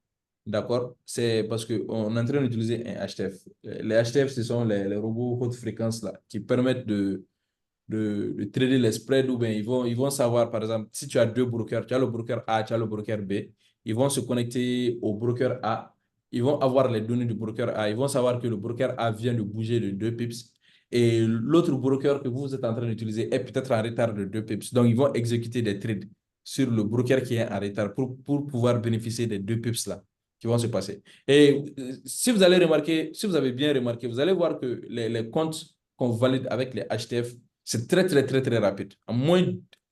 S'il y a de la volatilité à moins de 5 minutes, tu peux valider un compte de 204 très rapidement. C'est parce que ces robots font du HTF. C'est des robots HTF. Ils sont connectés à deux brokers en même temps. Le broker qui est en retard, ils vont exécuter sur le broker qui est en retard. Donc, ils vont se référer au broker qui est en avance pour exécuter sur le broker qui est en retard. Donc, ils font de l'arbitrage, on va dire, et ils font de l'argent en faisant ça, en réalité. Donc, tout le monde n'a pas accès à cette technologie. C'est une technologie qui existe, qui est vraie, qui s'utilise, spécialement à New York. Plus tu es proche de la bourse, plus tu as accès à des informations et plus tu peux être rapide sur le marché. Avant qu'une nouvelle économique ne sorte, ou bien quand ton broker est en retard peut-être de 1 seconde, 2 secondes, tu peux profiter de ça pour faire énormément d'argent. Il y a beaucoup de gens qui le font. Les gens qui ont vraiment les moyens le font. Okay. Non. Donc, de façon technique, un edge est une stratégie qui va te permettre de battre le marché par minimum 1% après une série de 100 trades. Donc, normalement, ça veut dire que si tu as une année entière, d'accord, les 12 mois, on te dit, OK, tu vas prendre des positions, tu vas prendre 100 trades pendant une année entière. À la fin de l'année, si tu arrives à terminer l'année avec 1% de bénéfice, tu as un edge par rapport au marché parce que tu n'as pas terminé à even. L'argent que tu as mis à la fin du mois et à la fin de l'année, peu importe ce qui s'est passé, tu as terminé par avoir 1%. Peut-être que ça t'a pris beaucoup d'efforts, mais tu as eu 1% quand même. Ça vaut mieux que rien. OK?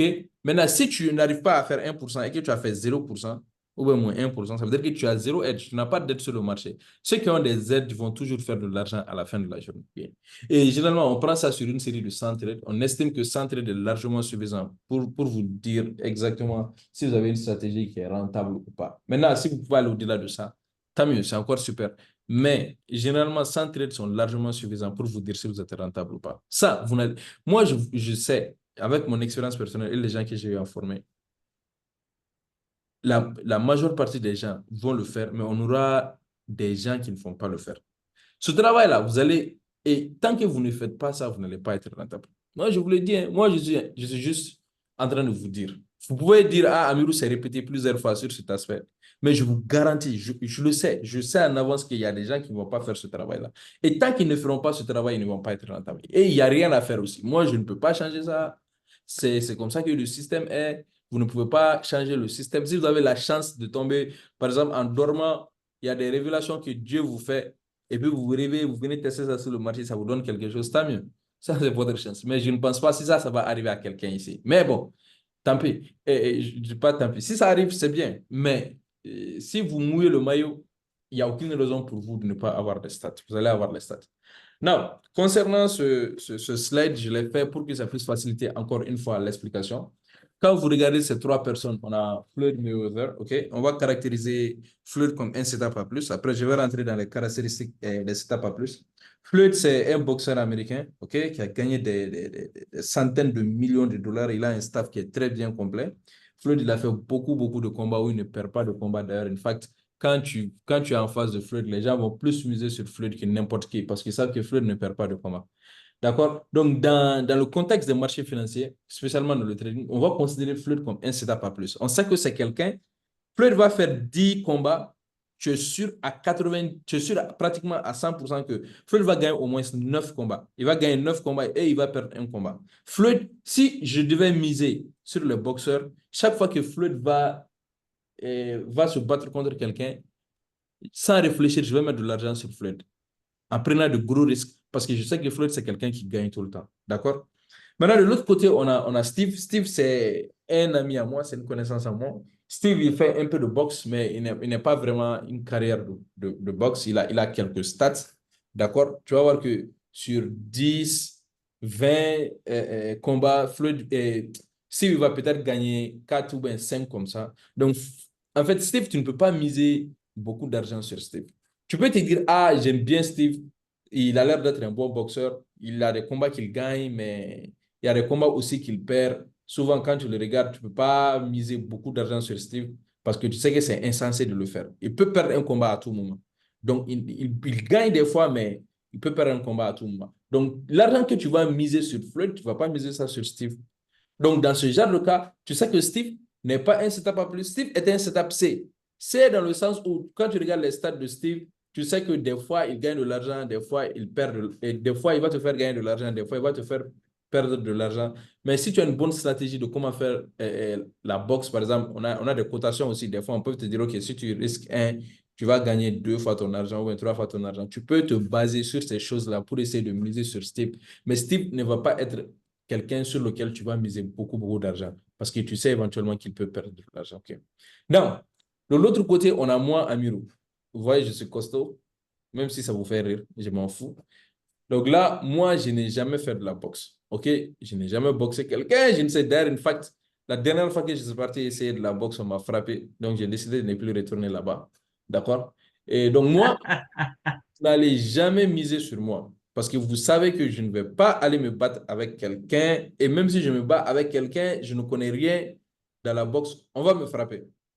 D'accord? Je peux être bon en trading, je peux être intelligent, je peux être premier à l'école. Mais quand il s'agit de miser sur moi dans la boxe, je n'ai jamais fait la boxe, vous n'allez pas miser sur moi. C'est jeter votre argent par la fenêtre. Non. Si vous savez que dans ce genre de contexte-là, OK, vous avez Floyd, vous avez Steve, vous avez Amirou. Est-ce que si on vous donnait le choix de miser votre argent sur quelqu'un quand il s'agit de la boxe, vous allez mettre votre argent sur qui? Naturellement, vous allez mettre ça sur Floyd. C'est très logique. Et si ça, c'est le cas, pourquoi dans le trading, vous misez votre argent sur Amirou? Vous voyez que c'est illogique. Ça n'a aucun sens, en fait. Vous n'avez aucune stat sur moi, mes performances. Je n'ai pas fait de boxe. Vous ne pouvez pas vous lever seulement et dire, ah, celui-là, sa tête me plaît. C'est la première fois qu'il est en train de faire de la boxe. Je vais risquer $1 million sur lui. Est-ce que vous allez faire ça? Est-ce que ça, c'est logique? Pas du tout. Hein?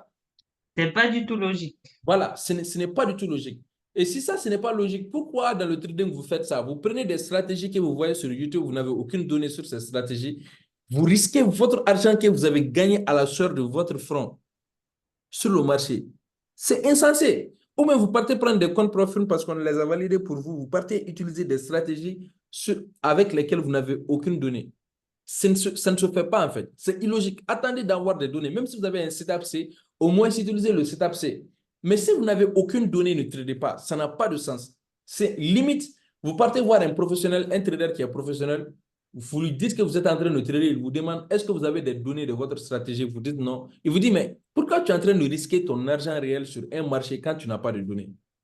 Vous voyez que c'est énervant en fait. C'est très, très, très, très, très, très énervant. C'est juste qu'on n'a pas les mots. Je ne peux pas utiliser certains mots ou bien je ne peux pas vous parler d'une certaine manière pour ne pas vous vexer. Mais en réalité, ce que vous faites, ça n'a absolument aucun sens. Et ça, c'est l'erreur que 99% des gens font sur le marché. Ce n'est pas normal. Vous ne pouvez pas aller trader quelque chose si vous n'avez pas les données sur cette chose-là. Okay? Donc là, Amirou est un setup qui n'a pas de notation. Okay? Je ne suis ni un setup A, ni un setup C, ni un setup B d'ailleurs. Vous n'avez aucune information sur moi, donc vous ne pouvez pas vous permettre de risquer sur moi. Okay? Donc non, là, et donc quand vous regardez, c'est extrêmement difficile d'avoir un edge sur le marché. Le jour que vous allez avoir un edge, vous allez devenir un trader professionnel. Le gap entre vous aujourd'hui et être un trader rentable, c'est un edge. Le jour où vous allez avoir votre aide, je vous jure sur le Saint-Coran que ça va changer complètement votre vie. Tout va changer. En réalité, vous allez voir que vous allez passer peut-être 3 ans, 4 ans en train d'essayer d'être rentable sur ce marché. Le jour où vous allez avoir votre aide, en moins de 2, 3, 4 mois, tout l'argent que vous avez à dépenser dans votre formation, dans tout ce que vous avez à faire dans le trading, tout l'argent que vous avez à perdre, en moins de 3, 4 mois, vous allez tout récupérer en intégralité. Et tout ce qui va venir après ça, là, c'est des purs profits. Donc, si vous êtes dans une phase où vous êtes en train de perdre espoir en vous disant non, j'ai tout essayé, j'ai tout essayé. Mais comment tu as tout essayé si tu n'as pas eu d'aide sur le marché? Et comment tu peux aller mettre ton argent réel sur le marché si tu n'as même pas de stats sous la main? Maintenant, les stats, ça peut prendre du temps. Je n'ai pas vu un seul trader qui a un playbook avec des stats où il sait qu'il est rentable, pas dans la tête, mais dans son notion.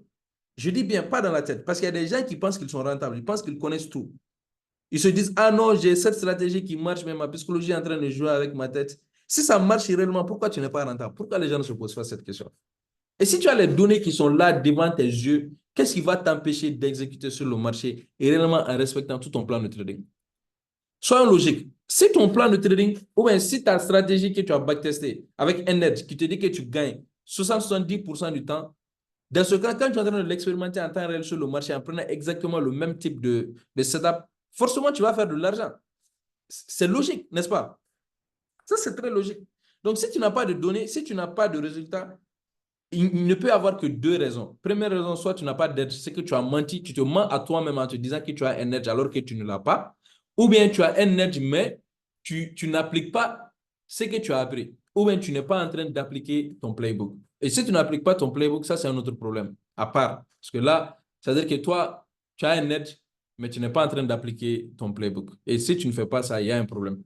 Ça aussi, ce n'est pas bon. Mais l'expérience corrige beaucoup de choses.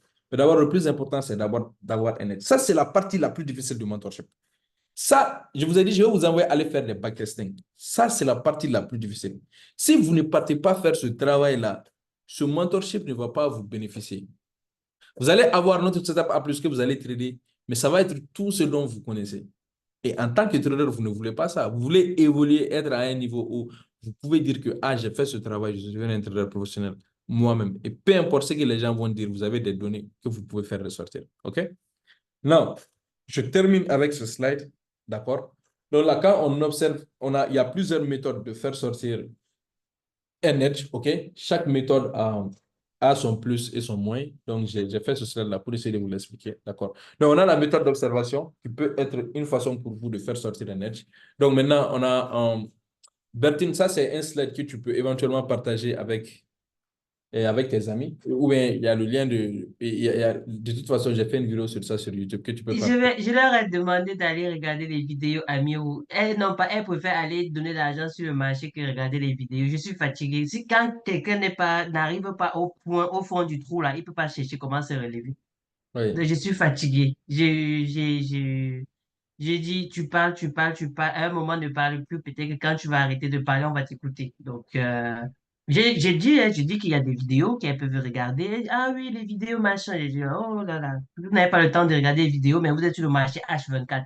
Déjà, je leur ai dit depuis être sur le marché H24. Ouais. Alors, Donc, peut-être, hein, elles vont faire la formation. Il y en a qui veulent faire la formation. Hein. J'ai dit, oui, il y en a qui veulent faire même l'analyse fondamentale. J'ai dit, bon, si vous voulez faire, c'est très bien. Si vous allez voir que ça va changer, mais voilà. non, ils vont éventuellement se ressaisir parce que à un moment donné, ça va arriver, quoi. OK? Donc Non, là, parce que maintenant, elles ont encore la force de chercher l'argent, de travailler H24 pour avoir l'argent pour payer les profits. Si tu te retrouves coincé, que tu n'as pas l'argent pour acheter les comptes, peut-être tu vas réfléchir autrement. c'est vrai, je suis d'accord, parfaitement d'accord. Et donc là, on a les 4 façons de faire ressortir un net sur le marché. D'accord? La première façon va être l'observation.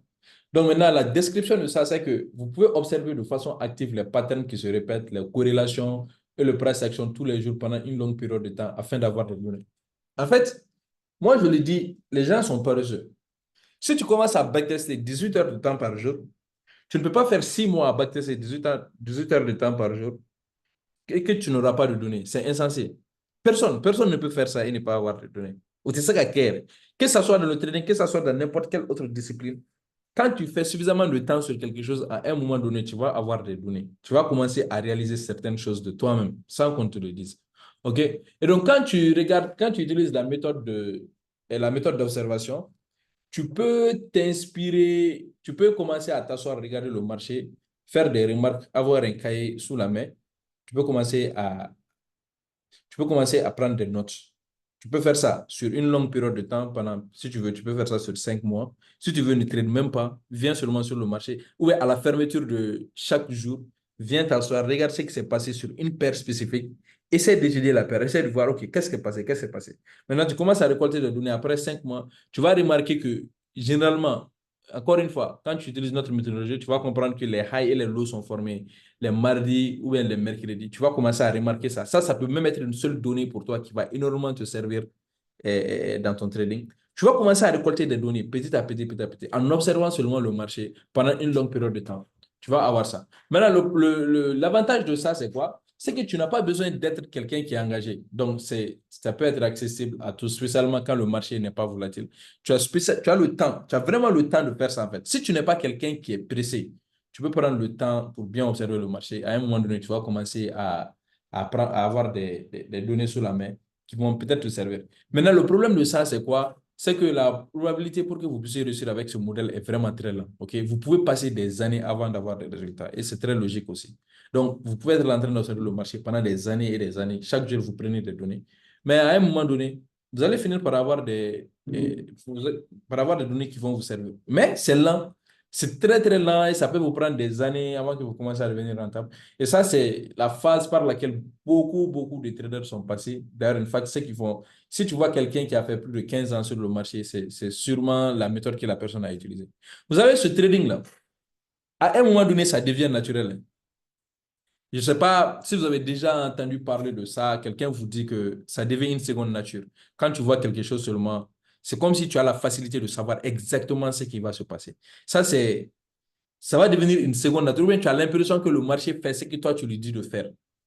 Et les gens sont vraiment impressionnés par tes prédictions. Mais en réalité, c'est parce qu'à force d'être sur ce marché, à force d'apprendre, à force de comprendre les choses, à un moment donné, ce marché devient très, très, très, très facile à lire.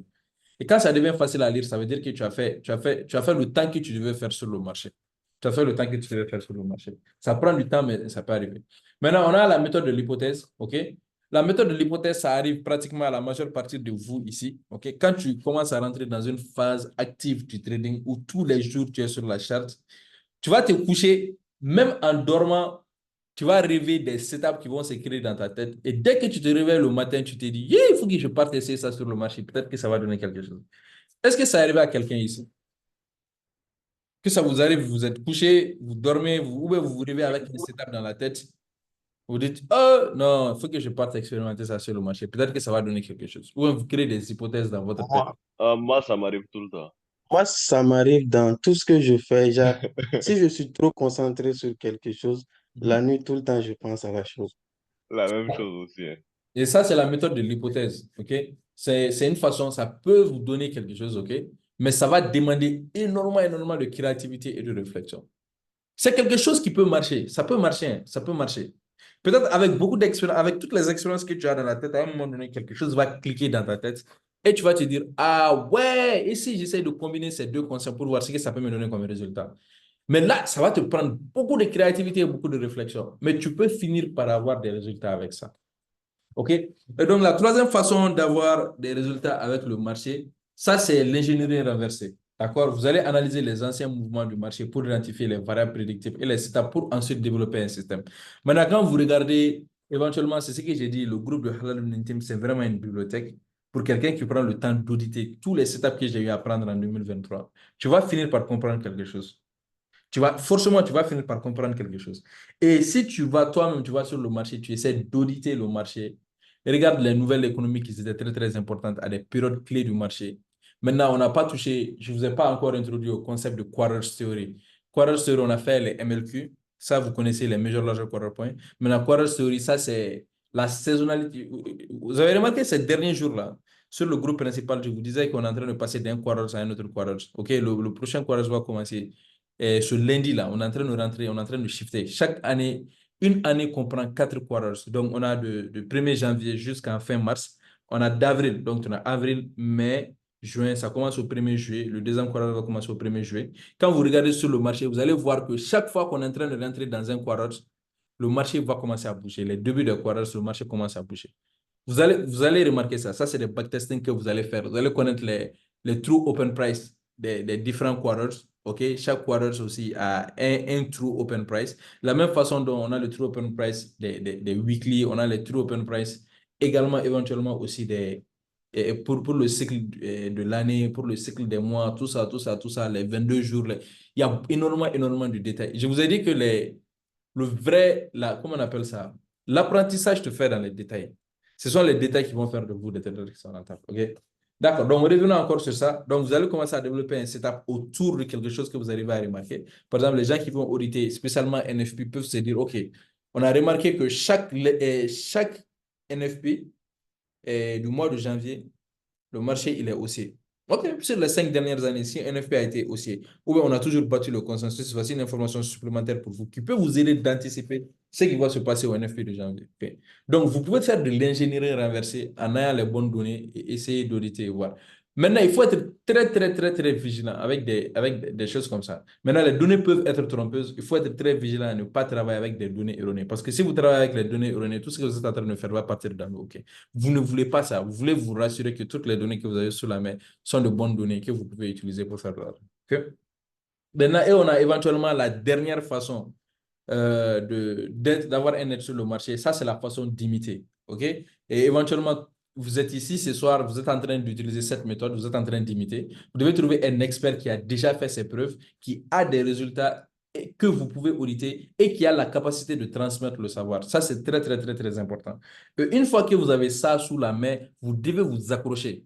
Toutes les autres méthodes, et la méthode de l'ingénierie renversée peut être quelque chose pour vous que vous allez utiliser éventuellement en faisant des backtesting, etc. Maintenant, quand vous êtes en train de faire la méthode de l'imitation, vous devez être concentré à prendre tout ce que l'expert est en train de vous donner. Ça, c'est la façon pour vous de devenir rentable très vite. Les gens qui ont des résultats 6 mois, 7 mois après un programme de mentorship sont des gens qui ont appris à imiter avec perfection le mentor. OK? Votre objectif, c'est de faire ça. Vous ne faites pas autre chose que ça. Vous devez être concentré. Vous devez faire ce que je vous dis de faire et vous allez devenir rentable très vite. Maintenant, c'est la façon la plus rapide pour apprendre et le taux de réussite est très élevé. Pourquoi c'est très élevé? Parce que vous avez un système qui est là, qui marche. Vous n'allez pas essayer de réinventer la roue. Ceux qui réinventent la roue sont des gens qui n'auront pas de résultats. Quand vous restez concentré avec le même système que les autres ont eu à utiliser, vous matérialisez ça, vous allez faire de l'argent. Il n'y a aucune raison pour vous de ne pas faire de l'argent avec le système. Maintenant, le problème avec ça, c'est que c'est très difficile d'accès, demande une formation spécialisée et très peu de personnes ont la volonté de partager leur edge. Éventuellement, je sais que vous connaissez des mentors il y a beaucoup de mentors qui sont dans l'industrie. Ils sont très forts, OK? Quand eux, ils trade, ils font de l'argent. Mais vous allez voir que dans leur programme de mentorship, il y a très peu d'élèves qui ont des résultats. Pourquoi très peu d'élèves ont des résultats? Parce que c'est des gens, en réalité, ils vont vous donner l'information de façon partielle. Et ça, c'est pas bon. OK? Quand tu décides d'enseigner, il faut tout donner. Quand tu donnes tout, les gens vont avoir des résultats et c'est ce qui te fait des recommandations. Mais si tu donnes l'information de façon partielle, toi seul, tu as les résultats et les autres n'auront pas le résultat. C'est pourquoi je dis très souvent que même quand tu vas aller chercher un mentor qui va t'enseigner, rassure-toi, il y a une hiérarchie, OK? La première hiérarchie, c'est quoi? Dans la hiérarchie, la première personne à qui tu dois aller prendre conseil, c'est qui? C'est quelqu'un qui l'a fait et qui a aidé des gens à le faire. Donc, non seulement lui, il a l'expérience en le faisant, mais également, il a pu former des gens qui ont pu le faire. Ça, c'est la première personne que tu cherches.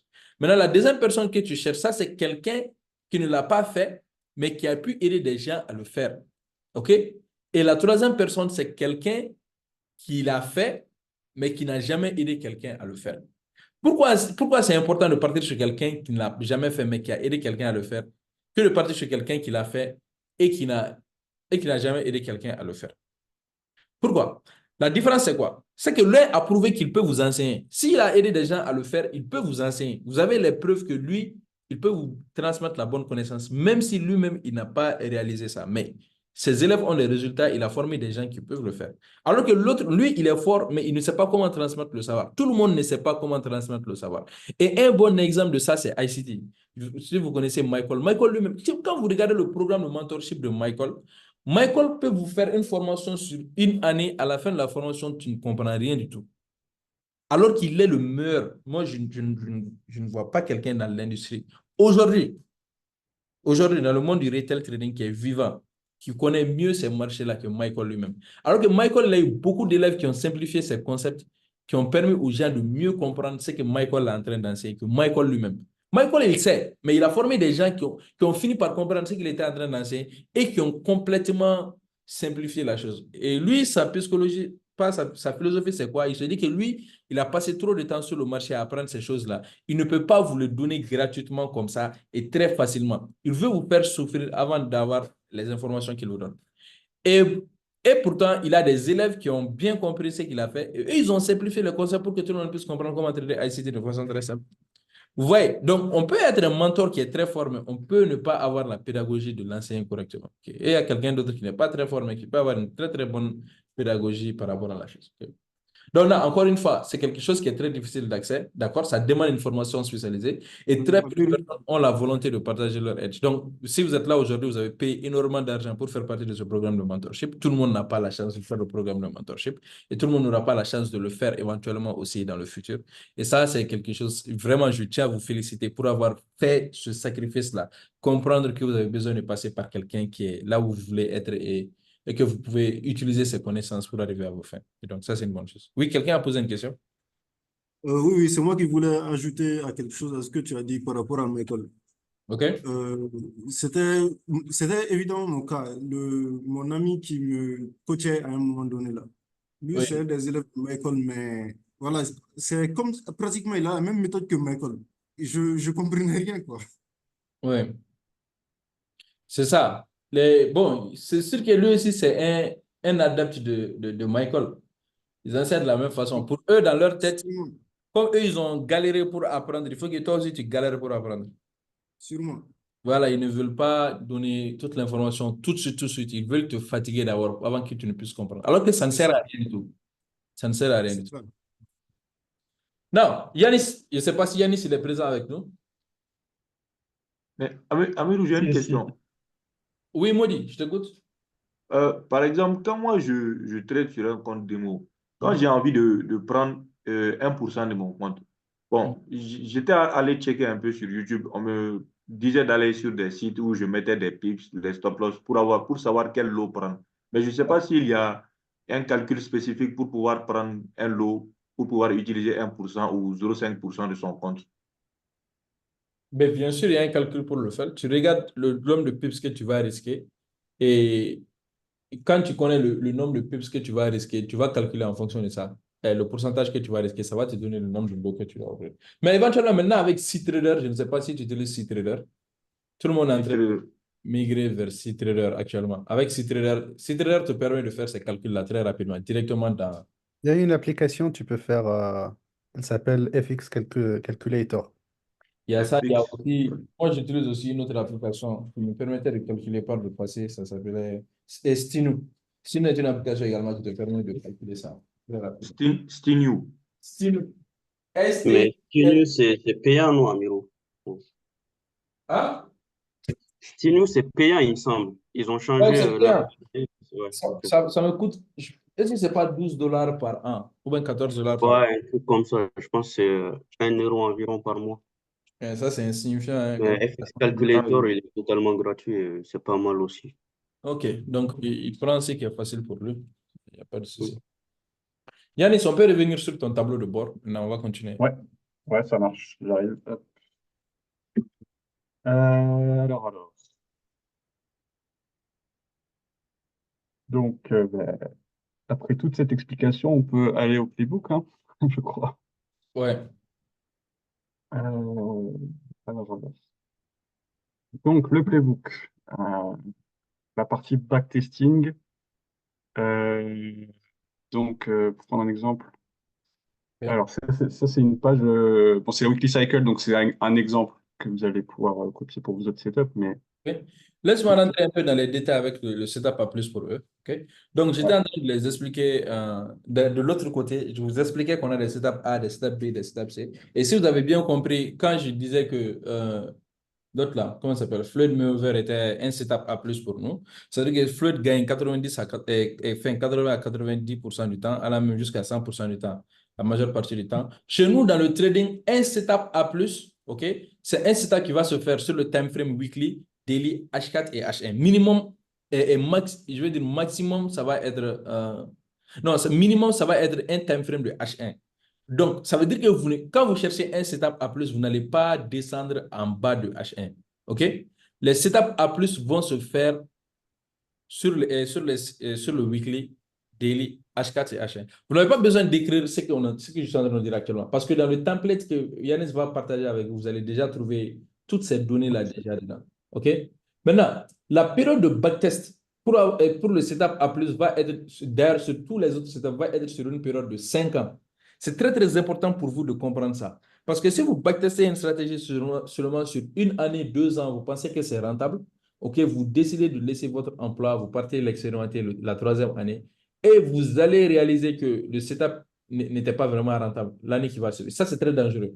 Et si vous faites ça sur une période de 5 ans, vous avez des données sous la main qui vous disent, ah, pendant les 5 dernières années, voici les stats que j'ai eu avec ma stratégie. Et ça peut donner de l'argent. Et donc là, vous allez expérimenter ça sur le marché pendant au moins 6 mois, une année pour voir si c'est vraiment rentable. Et c'est après ça seulement que vous allez décider de dire, ah, OK, je pense que maintenant, je suis un trader qui est rentable. J'ai des données sous la main, puis je travaille avec ça. OK? Maintenant, le nombre minimum de trades à saisir va être au nombre de 100. Et donc, quand on dit 100, ça ne veut pas dire que chaque année, tu dois prendre 100 trades. Non, pas forcément ça. Les 100 trades peuvent être partagés sur 5 ans. Donc, chaque année, tu peux avoir 20 trades, 20 trades, 20 trades sur les 5 ans. Ce n'est pas du tout un souci. OK? Mais la règle d'or, c'est que normalement, le setup doit apparaître minimum 20 fois sur une année. Donc, si vous êtes en train de backtester, d'accord, vous avez backtesté de 2015 à 2020. Chaque année, vous devez avoir minimum 20 setups dans l'année. OK? Vous ne pouvez pas avoir moins de 20 setups dans l'année. C'est très important. Pourquoi vous devez avoir au moins 20 setups dans l'année? Parce que quand vous divisez les 20 setups dans l'année par mois, ça veut dire que vous avez au moins un setup. Des fois, vous allez avoir 2 setups dans le mois. Des fois, vous allez avoir un seul setup. Mais vous allez vous rassurer qu'au moins, votre setup va se présenter minimum une fois dans le mois. Non, ça, ce n'est pas quelque chose qui est difficile d'avoir. Ce n'est pas quelque chose qui est difficile. Pourquoi ce n'est pas difficile? Parce que vous avez beaucoup de paires. Okay? Si c'était une seule paire, ça peut vous chauffer la tête. Mais éventuellement, si vous avez 3, 4 paires que vous êtes en train de backtester, il n'y a absolument aucun moyen pour vous de ne pas avoir 20 trades dans l'année. Sauf si vous n'avez pas bien backtesté. Sinon, ça, c'est impossible. OK? Non, le win rate, encore une fois, 80, on va faire, Yanis, faire redescendre ça à 80. On va redescendre parce que même 80, les gens n'arrivent plus à avoir ça. 80 à 90, allant jusqu'à 100%, vous avez un setup A plus qui est là. De 80, tu vas jusqu'à 100%, tu as un setup A plus qui est là. Éventuellement, 100%, ça n'existe pas. Tu peux mettre 99 si tu veux. OK? Maintenant, quand vous avez des setups qui gagnent entre 80 et 99% du temps, c'est les setups A+. C'est des setups qui ne vont pas être fréquents sur le marché. In fact, vous allez voir que c'est des setups qui vont se présenter peut-être une fois à 2 fois dans le mois. Mais quand ça se présente, vous devez être là. Vous devez être présent. Vous ne pouvez pas vous permettre de le rater. D'accord? Maintenant, le risque ratio minimum que vous allez avoir avec ces setups, c'est au moins 1.3 erreur. Non, moi, je vous dis de choisir exactement 1.3 erreur. C'est basé sur mon expérience. J'ai vu avec mon expérience que ça, c'est ce qui va vous aider énormément avec la psychologie. Ça vous permet d'avoir le bon stop loss. Quand vous avez un bon stop loss, vous n'allez pas vraiment stresser. D'accord? Vous laissez le marché faire ce qu'il a à faire. Tout ce dont vous avez à prendre, c'est de prendre 1.3 erreur. 1.3 erreur, c'est largement suffisant pour vous nourrir. Largement suffisant. Vous avez un compte de 1000, vous avez un compte de 100K, 1.3 erreur, ça vous fait $3,000. Vous avez un compte de 200K, 1.3 erreur, ça vous fait $6,000. C'est largement suffisant pour vous nourrir. Et vous allez avoir peut-être plus qu'un setup dans le mois. Vous pouvez avoir 2 setups, vous pouvez avoir 3 setups. Donc, les setups A+, vous allez les voir comme ça. Maintenant, le retour sur l'investissement du setup A+, doit être supérieur à 15% par an. Pourquoi 15% par an? Parce que quand vous prenez le S&P 500 des États-Unis, vous allez voir que le S&P va vous donner entre 10 et 12% par an. Dans ce cas, si vous n'êtes pas un trader qui peut faire 15% par an, pourquoi trader même? Dans ce cas, ne tradez pas. Allez-y investir votre argent dans le S&P 500 seulement, c'est tout, et puis vous ne faites rien d'autre. Vous allez avoir vos 10 12% par an, vous n'allez pas avoir de problème. Ça ne sert à rien d'aller vous casser la tête pour devenir un trader rentable et faire seulement ça, quoi, en fait. Ça n'a pas de sens. Maintenant, le short time à choisir va être dans la session de London et la session de New York. Éventuellement, ça, ce n'est pas une surprise pour vous. Vous savez que ça, c'est le temps dans lequel nous tradons. Donc, ça, c'est les critères d'un setup A+. Vous devez connaître les time frames d'analyse, vous devez connaître les périodes de backtest, le nombre minimum de trades à saisir pour pouvoir faire sortir, et le win rate doit être supérieur à 80%. Le risque ratio minimum 1,3. La fréquence du setup par an doit être au moins 20 fois dans l'année. Le retour sur investissement doit être supérieur à 15% par an. Ce n'est pas 15% par mois, c'est 15% par an. Ça veut dire que vous pouvez faire 1 mois, 2 mois, vous n'allez pas avoir d'argent, ou vous n'allez pas avoir le setup qui va se présenter. Mais le troisième mois, peut-être, vous pouvez faire 3% ou bien 4%. Ça n'a pas d'importance. Le retour sur investissement doit être 15% l'année. Donc, votre performance doit être jugée sur une année et non sur un mois. OK? Et le short time à choisir, encore une fois, dans nos opinions. Question pour moi. Si vous n'avez pas compris ça, vous me posez une question.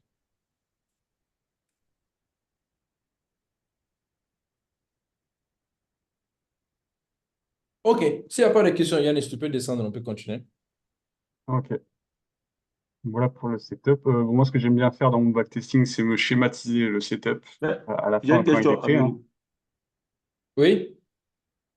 Par exemple, short time à choisir London ou New York. Par exemple, si on a une paire, par exemple, on a odd JPY ou on a une paire NZD JPY, une paire avec le yen japonais.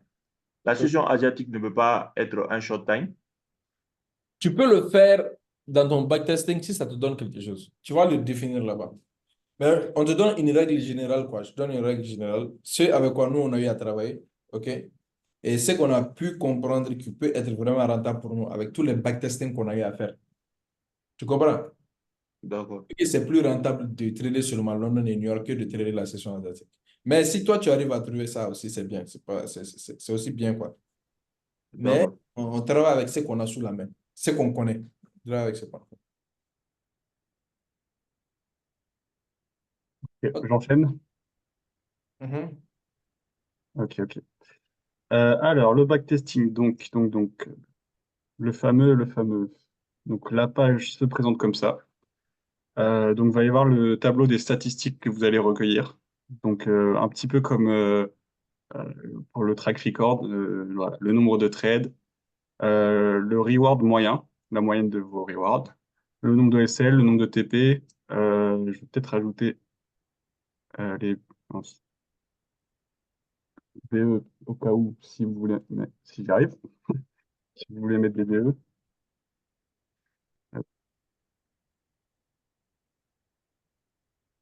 Donc, ouais, c'est SL, TP, BE, votre win rate, le ROI sur vos 5 ans de backtest et la moyenne annuelle de ROI aussi sur les 5 ans, du coup. Vous essayez d'en sortir une moyenne pour voir ce que vous pouvez en tirer sur une année environ. Ensuite, j'ai mis les tableaux des horaires. Euh, alors, je pense que je vais d'abord montrer comment on remplit une page, ça va être plus simple. Donc, quand vous allez faire votre backtest, je ne sais pas si tout le monde est familier avec le backtest, comment ça marche vraiment. Je ne sais pas si Amiro, tu l'as expliqué. Non, bon, ils savent comment aller faire ressortir les setups là. Quand on fait Ok, les. ok. Mais ils ne sont pas vraiment ça. Ok. Donc, quand vous allez avoir un setup, je, je vais, je vais faire ça vite fait, enfin, pour schématiser, Fais un mais exemple. Fais un exemple. euh, je vais faire un exemple au hasard. Mais Ouais. là, je sais pas, vous avez un setup ici. Hop. Alors, backtesting, vous allez revenir en arrière, évidemment. Mais hop, on est en arrière. Je sais pas, vous voulez short. Je fais ça au hasard, évidemment. Il n'y a pas de setup, mais hop, voilà, vous laissez le setup se faire.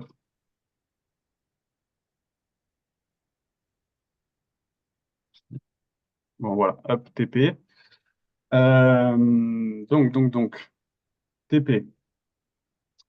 Alors, je vais regarder. Vous allez ensuite aller sur le Notion. Donc, la date du trade, vous l'avez là sur sur votre trade, donc le jeudi 21 mars, que vous allez rentrer. Vous avez l'horaire de l'entrée qui s'est fait à 1h du matin. Donc, entry time, là, vous pouvez mettre 1 heure. L'ordre, c'était un sell.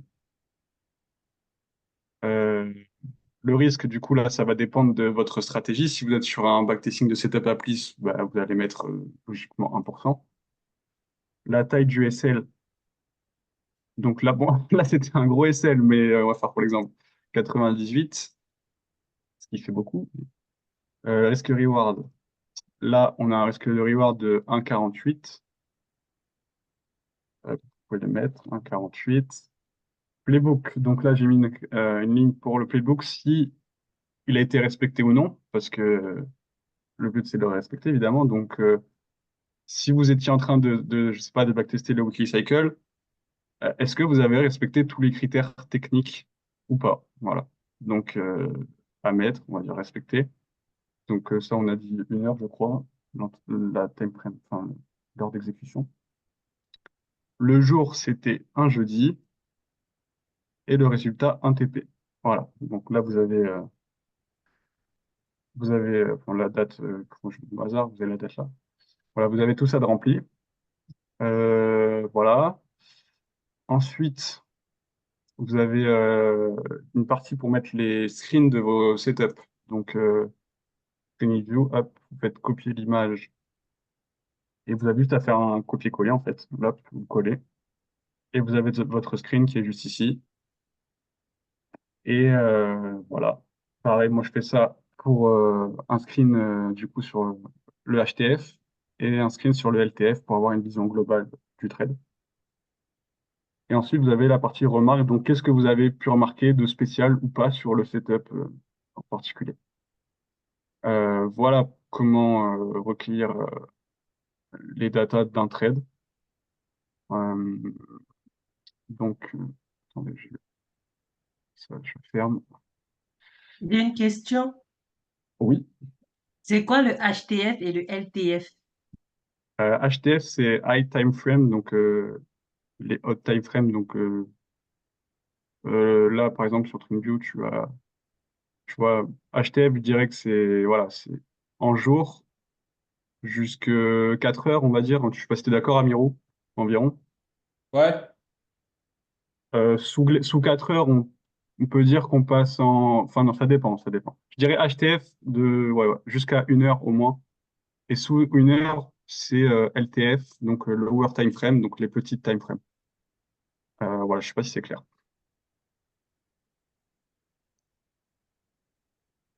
Je pense, oui. Je sais pas. Voilà, donc je continue. Là,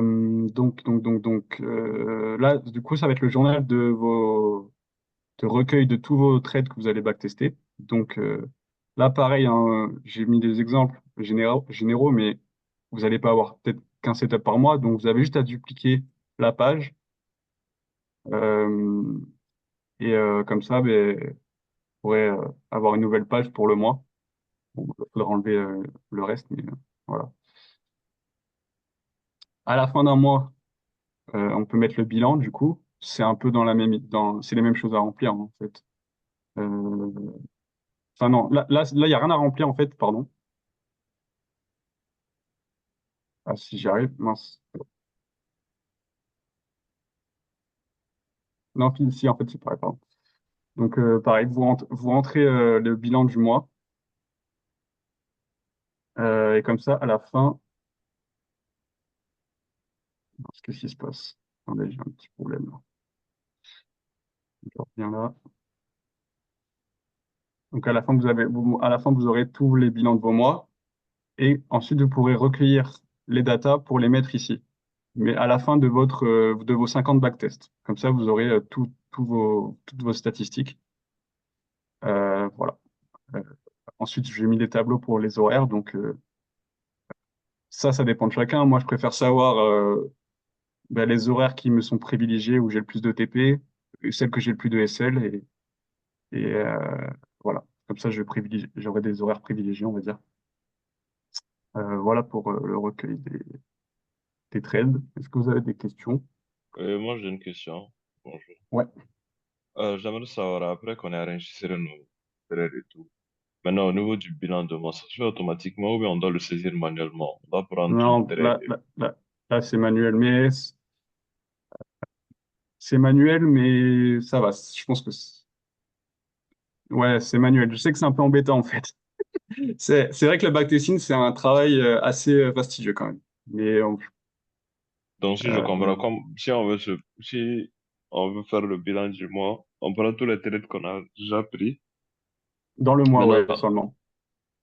ok. Maintenant, on arrive à la conclusion que cela, c'est des TP, tout ça. Ou bien c'est comment? Comment tu prends en fait lorsque tu veux faire ton bilan du mois? Parce que Ouais, je pense ça- que celui-là, en fait, je l'ai mal configuré, je pense. Faudrait que je le refasse. Parce que du coup, le bilan du mois, j'aimerais avoir un tableau du genre. Mais je referai ça et puis je vous l'enverrai. Mais dans l'idée, c'est d'avoir un tableau comme ça, un petit peu. Nombre de trades, c'est ce que je me dis aussi. hop, comme ça. Après, si vous voulez le faire, enfin, c'est pas compliqué, mais vous avez juste à copier, par exemple, copier, vous le mettez là, et voilà. Bon, après, ça, Ouais. vous enlevez ça, ça c'est pas. Et vous, là, vous le remplissez comme ça, quoi. Ok, c'est bon alors. C'est Euh, voilà. Ah, il m'embête, lui. C'est pas ça que je veux faire.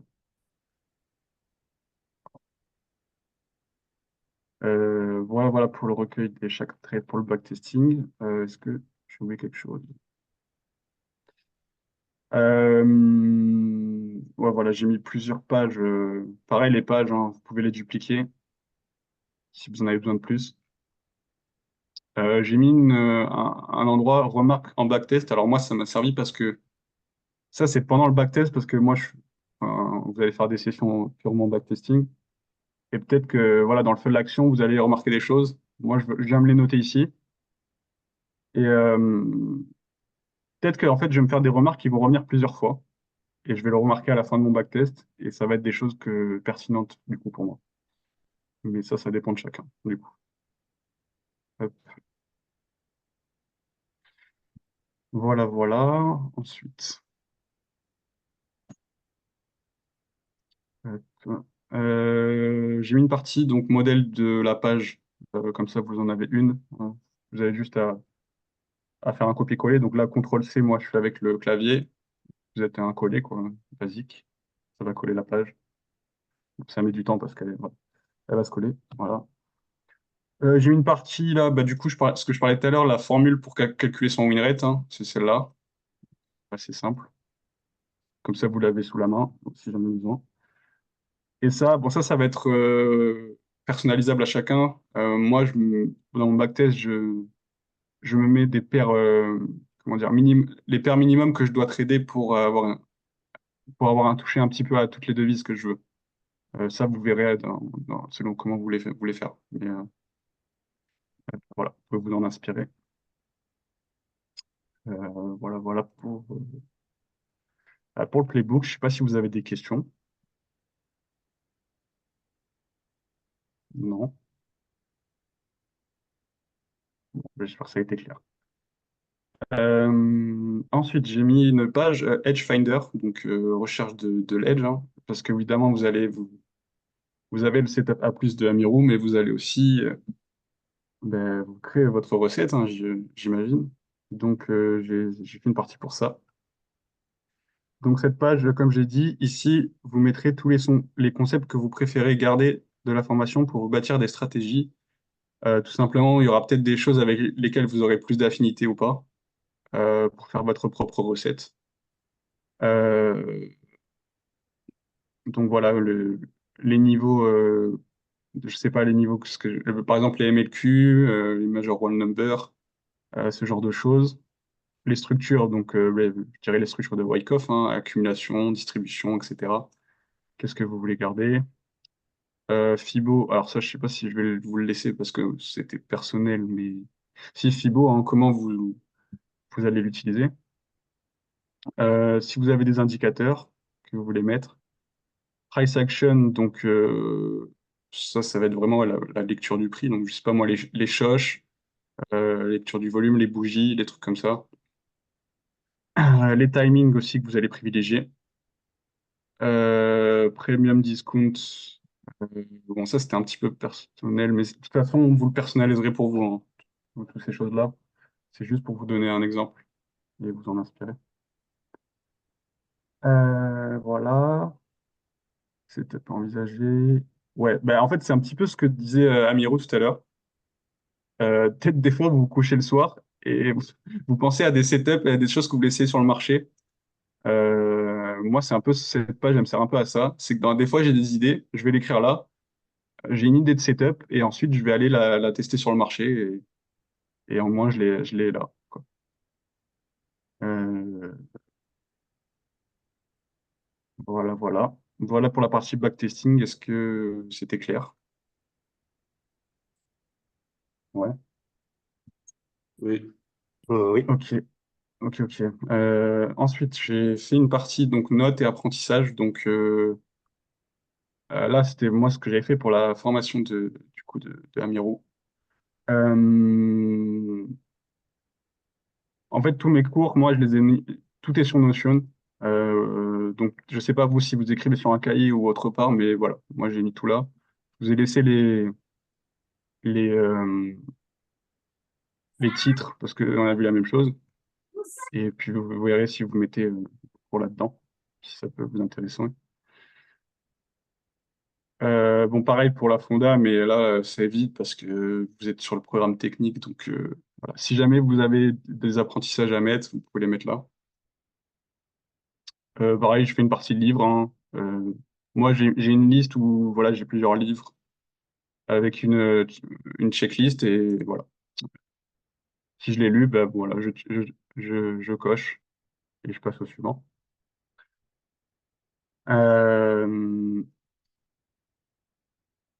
Pareil, un petit peu dans la même idée. Moi, j'ai une checklist, mais alors, dans les choses que j'approfondis dans mon apprentissage, euh, j'aime bien être structuré dans ma manière de faire et donc, en fait, je me programme un petit peu les choses que je veux approfondir. Voilà, je sais pas si c'est clair. Peut-être que vous ne marcherez pas pareil, mais en tout cas, c'est là. Alors, la partie fondage, je vais pas rentrer en détail parce que c'est pas le programme. Vous avez vu la saisonnalité, donc pareil, hein. Moi, j'ai mis mes tableaux ici, dans mon Notion à moi. Je pourrais faire pareil. Comme ça, je les ai à portée de main. Peut-être un truc intéressant à faire. Je crois que Amiro, tu le fais toi aussi. Ben, bon, j'ai mis un exemple, mais chaque NFP, vous prenez vos notes et voilà, vous gardez des notes des scénarios des NFT. Peut-être que ça, voilà, en data, je trouve que c'est intéressant. J'ai mis un exemple comme ça, vous pouvez vous en inspirer au cas où. Euh, Et bon, je vais quand même les dire, parce que de toute façon, c'est vide, mais voilà. Glossaire fondamental, en gros, ici, c'est toutes les définitions concernant le fondamental pour qu'elles soient à portée de main. Là, ça sera dans votre apprentissage personnel. Bon, ça aussi, c'est vide, mais si vous faites des analyses fondamentales, vous pouvez les mettre ici. Et puis voilà, hein. Voilà, je crois que j'ai fait le tour, en fait. Ça, je vous l'avais expliqué au début. Voilà. Est-ce que vous avez des questions? Question pour Yanis.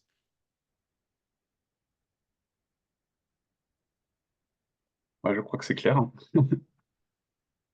Maintenant, il Alors, donne moi, j'aurais peut-être une question. C'est juste par rapport au, tu vois, quand il y a les news économiques qui sortent et tout, est-ce que tu as un endroit où tu les références et puis après, tu interprètes, quoi? Euh, Pas que ouais, le moi, NFP, par exemple. pardon? Je dis pas que le NFP, par exemple pour le CPI ou d'autres données. Euh, je sais pas. Je trouve pas ça, personnellement, je trouve pas ça pertinent, que je sais pas. Je sais pas, Miro, ce que tu en penses. Non, ça dépend de ce qu'il veut faire avec. Je sais pas. Oui, c'est vrai, c'est vrai. Mais Ablaï, en fait, Il a fait le problème sur l'analyse fondamentale, si j'ai bonne mémoire. Ablaï, tu as fait le Oui, problème. oui. Mais on a Ouais. un tableau ouais, de en fait, bord avec Excel là, où tu peux matérialiser pour mettre les informations là-bas. Je sais pas, c'est quelque chose que tu utilises toujours ou pas. Ouais, ouais, c'est un truc qui m'intéresse, mais le Excel, je n'ai pas souvenir. En fait, moi, Non, mais j'ai une après, petite question.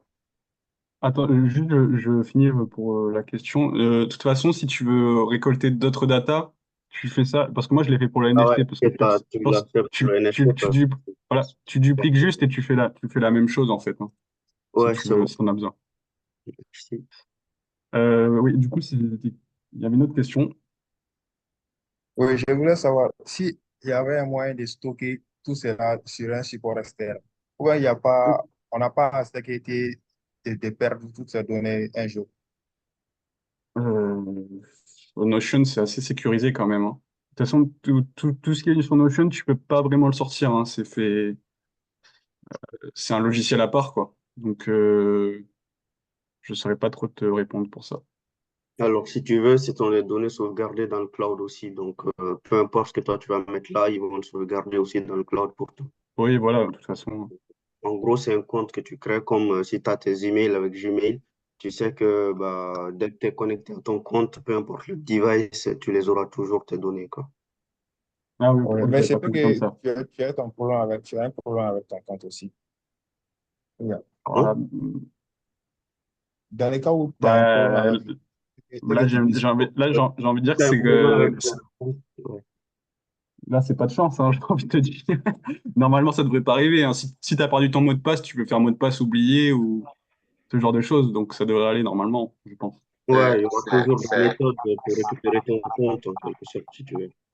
c'est payant ou bien c'est gratuit? C'est gratuit, c'est gratuit. Il y a une partie payante, mais elle n'est pas utile. D'accord.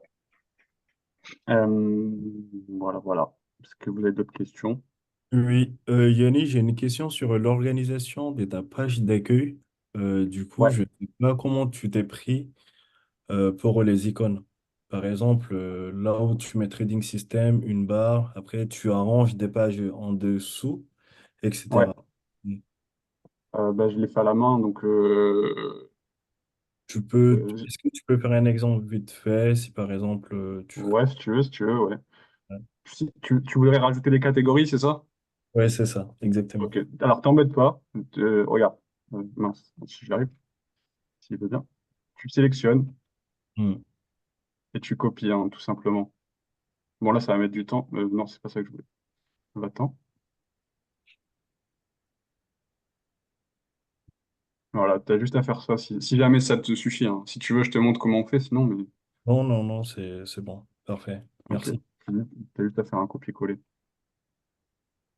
Euh, voilà, voilà. Est-ce que vous avez d'autres questions?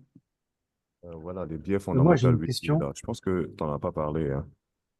Les 30. Si je l'avais expliqué au début, mais je peux revenir dessus, c'est que moi, dans mon analyse fondamentale que je fais, à la fin de mes analyses, j'y vais avoir un biais fondamental et je vais juste par exemple, USD, bah, est-ce que je suis bullish? Je mets bull. Euh, Euro, je sais pas, je suis Ok. bearish, je mets bear. Et, Donc à la enfin, fin des analyses, t'as dit. ouais, voilà, c'est ça. Ok, C'est pour merci. l'avoir à portée de main, quoi. Pareil, si on est en risk on, risk off. Mais ça, c'est plutôt le programme fondateur, du coup. Ok. Moi, je pense que c'est un peu tout. Euh, donc, Yanis va partager le template avec nous. Tout ce Ouais, que vous pouvez faire, c'est de juste cliquer là-dessus. Yanis, est-ce que tu peux nous montrer comment tu fais ouais. pour partager Ah, et alors, je vais vous partager le lien. Alors, attendez, parce que j'ai le Zoom qui m'embête. Hop. Je vais vous partager le lien. Ça va vous envoyer sur Google, enfin sur Internet. De toute façon, avant, il faut que vous créez votre compte Notion, hein. Du coup, ça va vous envoyer sur cette page. Soit vous êtes connecté avec votre Notion déjà sur Google, OK. mais vous avez juste à aller là en haut à droite, vous faites dupliquer. OK. Dupliquer. Bon, là, je suis pas connecté, mais là, en fait, si vous êtes déjà connecté ou vous vous On connectez peut à ce le faire, moment-là, on peut le faire avec moi. oui, tu peux, oui. OK. On va Euh, essayer. att- Partage le lien dans... Partage-moi le lien. Tu vas m'envoyer ça. Est-ce je que le tout mets dans le monde peut le. avoir accès au lien? Ouais, attends, parce que j'ai la discussion du groupe qui a disparu. Ok, ok. Je vais le mettre ici. Les autres. essaie d'enregistrer le lien que Yanis vient d'envoyer tout de suite. Myriam, ouais, c'est ça. Alors, tu vas voir, tu télécharges le logiciel Notion sur ton ordinateur et tu vas pouvoir créer un compte Ah, tu es obligé personnel. d'utiliser une Notion pour avoir un compte. Non, tu peux le faire sur Internet. Non, non, c'est pas du tout. Tu peux aller directement sur Google et Mais je sais utiliser pas, il me Notion. semblait on était assez limité en fonction du nombre de pages qu'on pouvait créer et tout, et que Non, non, c'est parce que en fait, c'est des gens qui ont mal dû partager le Notion. Il y a ouais, une ok. manière de les partager qui évite ça, en fait. Moi, je l'ai partagé publiquement, donc vous n'aurez pas ce problème. Donc là, je suis dans, D'accord, ouais, parce que je suis je dans me rappelle que Notion. j'avais une notion qui était comme ça. Non, mais moi, ça fait des années que j'utilise Notion. Il est rempli à ras-bord et j'ai jamais eu ce problème, donc t'inquiète pas.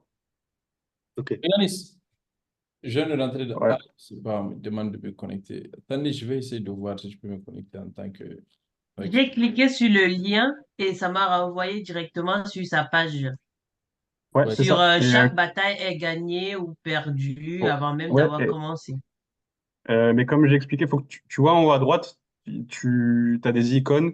Tu vois l'icône avec deux rectangles. Ah, d'accord. Oui, Et voilà, tu fais dupliquer. Tu cliques dessus. d'accord.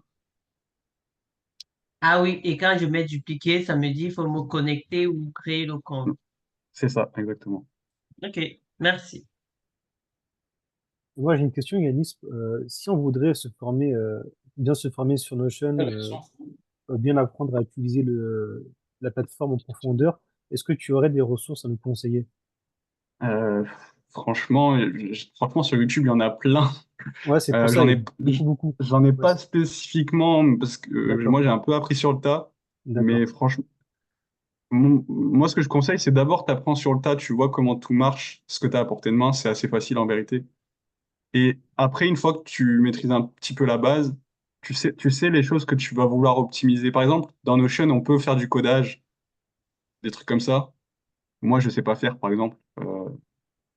Mais voilà, tu sais les choses spécifiques que tu vas leur chercher. Ok. Yanis, ça prend Après, du ça, temps, ça duplique là. ah ouais, ouais, ça va prendre du temps parce qu'il est chargé, hein. C'est vrai, c'est un truc ça va prendre du temps à le dupliquer, je vous le dis. Ça peut prendre 1 heure ou 2, hein. Oh, wow, ok. Donc, ça veut dire que pour les autres, vous devez faire ça depuis maintenant. Ok. Mais je pense qu'ils ont compris comment faire pour faire sortir ça. C'est là, je suis en train de dupliquer un là. Ouais. Parce que ça va tout. Ouais, moi, Pas mais je tout- suis en train de dupliquer, c'est en préparation. Oui, oui, ça va. Ouais, voilà. Moi aussi, c'est Ça va en cours. prendre. Des questions pour Yanis? Cyril. Et j'étais en train d'enregistrer.